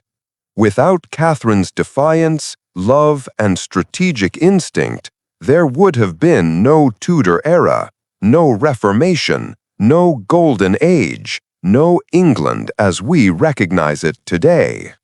Catherine's legacy is immortal, not because her name is shouted in textbooks or carved into monuments, but because the choices she made transformed a nation in ways she never lived to see. Her legacy existed in the quiet strength of her children, in the triumphs of her descendants, and in the enduring cultural and political landscape shaped by the Tudor dynasty. She may not have worn the crown of a conquering queen, but she carried the crown of transformation, one forged not by war, but by the power of personal conviction. In the end, the Tudor legacy she created is not simply the story of a dynasty, but the story of a woman whose life defied the expectations of her age. It is a legacy of resilience, love, courage, and vision, a legacy that began with a queen who chose to follow her heart and, in doing so, transformed the destiny of England. In the long sweep of English history, there are figures who stand boldly in the foreground: kings who conquered, queens who ruled, warriors who forged empires. And then there are those who stand in the quiet spaces between, shaping the course of nations not by armies or proclamations, but simply by living, surviving, and choosing love in the face of impossible odds. Catherine of Valois belongs to the second group, and yet her impact is no less monumental than those who stood crowned with power. She was a queen, a widow, a political pawn, a forbidden lover, and the mother of a dynasty that would change England forever. And though her life was brief, turbulent, and often overshadowed by the ambitions of others, the dynasty she set in motion, the Tudor line, would rise to become one of Europe's most powerful royal houses. In Catherine's story, we see a contradiction, a woman underestimated, controlled, confined, who nonetheless altered the destiny of a kingdom. To understand the magnitude of her legacy, one must first remember the world into which she was born. Catherine entered life in 1401 in the crumbling palace of St. Paul during the disintegration of the once mighty Valois dynasty. France was tearing itself apart under the strain of civil war, famine, and the madness of her father, King Charles VI. Catherine's childhood was not gilded. It was overshadowed by fear, neglect, and instability. She grew up surrounded not by luxury, but by the echoes of a kingdom collapsing under its own weight. The shadows of servants whispering about war, the uncertainty of her parents' fractured marriage, and the chill of a court where every alliance shifted like sand. These shaped her. She was a princess in name, but in experience, she was more a survivor of political upheaval.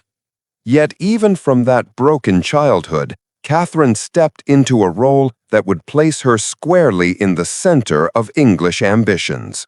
She became the bride of Henry V, the warrior king who had carved his name into history at Agincourt.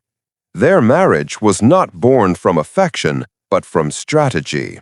Henry sought legitimacy in France. Catherine offered a bloodline. Their union was celebrated in both kingdoms as a symbol of peace, a bridge between warring realms. But Catherine's role as queen consort was short-lived. After only 2 years of marriage, Henry V died suddenly, leaving her widowed at just 20 years old. She gave birth to their son, the future Henry VI, only months before her husband's death. In that moment, she became the mother of a king and a vulnerable young widow in a foreign land that admired Henry V, but did not quite know what to do with his French bride. And so, Catherine entered the most fragile phase of her life, young, widowed, watching a council of ambitious men seize control of her child, her household, and her future. The English nobility feared the influence a queen dowager could wield, and they sought to confine her. Parliament passed laws restricting her from remarriage unless the king approved, knowing full well that the king was a baby incapable of giving consent. It was a law deliberately designed to cage her, to ensure that no powerful foreigner entered the English political scene through her. Yet history has shown that cages cannot easily contain a determined heart. Somewhere in this period of quiet confinement, Catherine met Owen Tudor, a Welsh servant, a man of no noble rank, no political standing, no dynastic value. A man her late husband's council would have considered utterly unworthy of her. And yet he offered something she had never known before: companionship without agenda, affection without diplomacy, and love untainted by the ambitions of kingdoms. Their relationship blossomed in secrecy, a dangerous, forbidden romance that defied the laws imposed on her. Out of that love came children, Edmund, Jasper, and likely others who died young.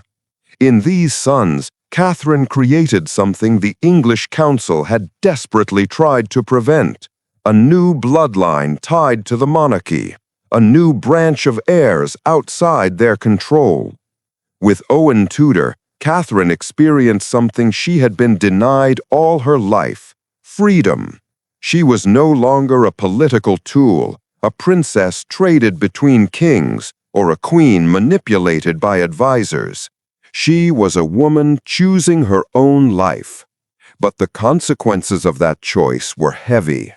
When she died in 1437, perhaps of illness related to childbirth, she left behind a fractured legacy.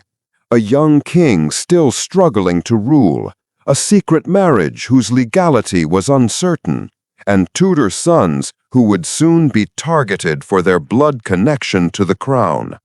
The world that awaited her children was one spiraling toward war, a war between cousins that would ravage England for decades. And yet, somehow, the son she bore survived the storm. Jasper Tudor rose to become a military commander and one of the most loyal defenders of the Lancastrian cause. Edmund Tudor rose to the rank of Earl of Richmond and married the determined Margaret Beaufort, whose lineage carried its own ancient claim to the throne. Their union produced a son, a small infant born in 1457, frail and unlikely to survive, yet destined to become the most important child born in the entire Wars of the Roses. That child would be named Henry Tudor, and from the moment he drew breath, The unstable kingdom trembled, though it did not yet know why. Henry Tudor's childhood was shaped by exile, danger, and the constant threat of death.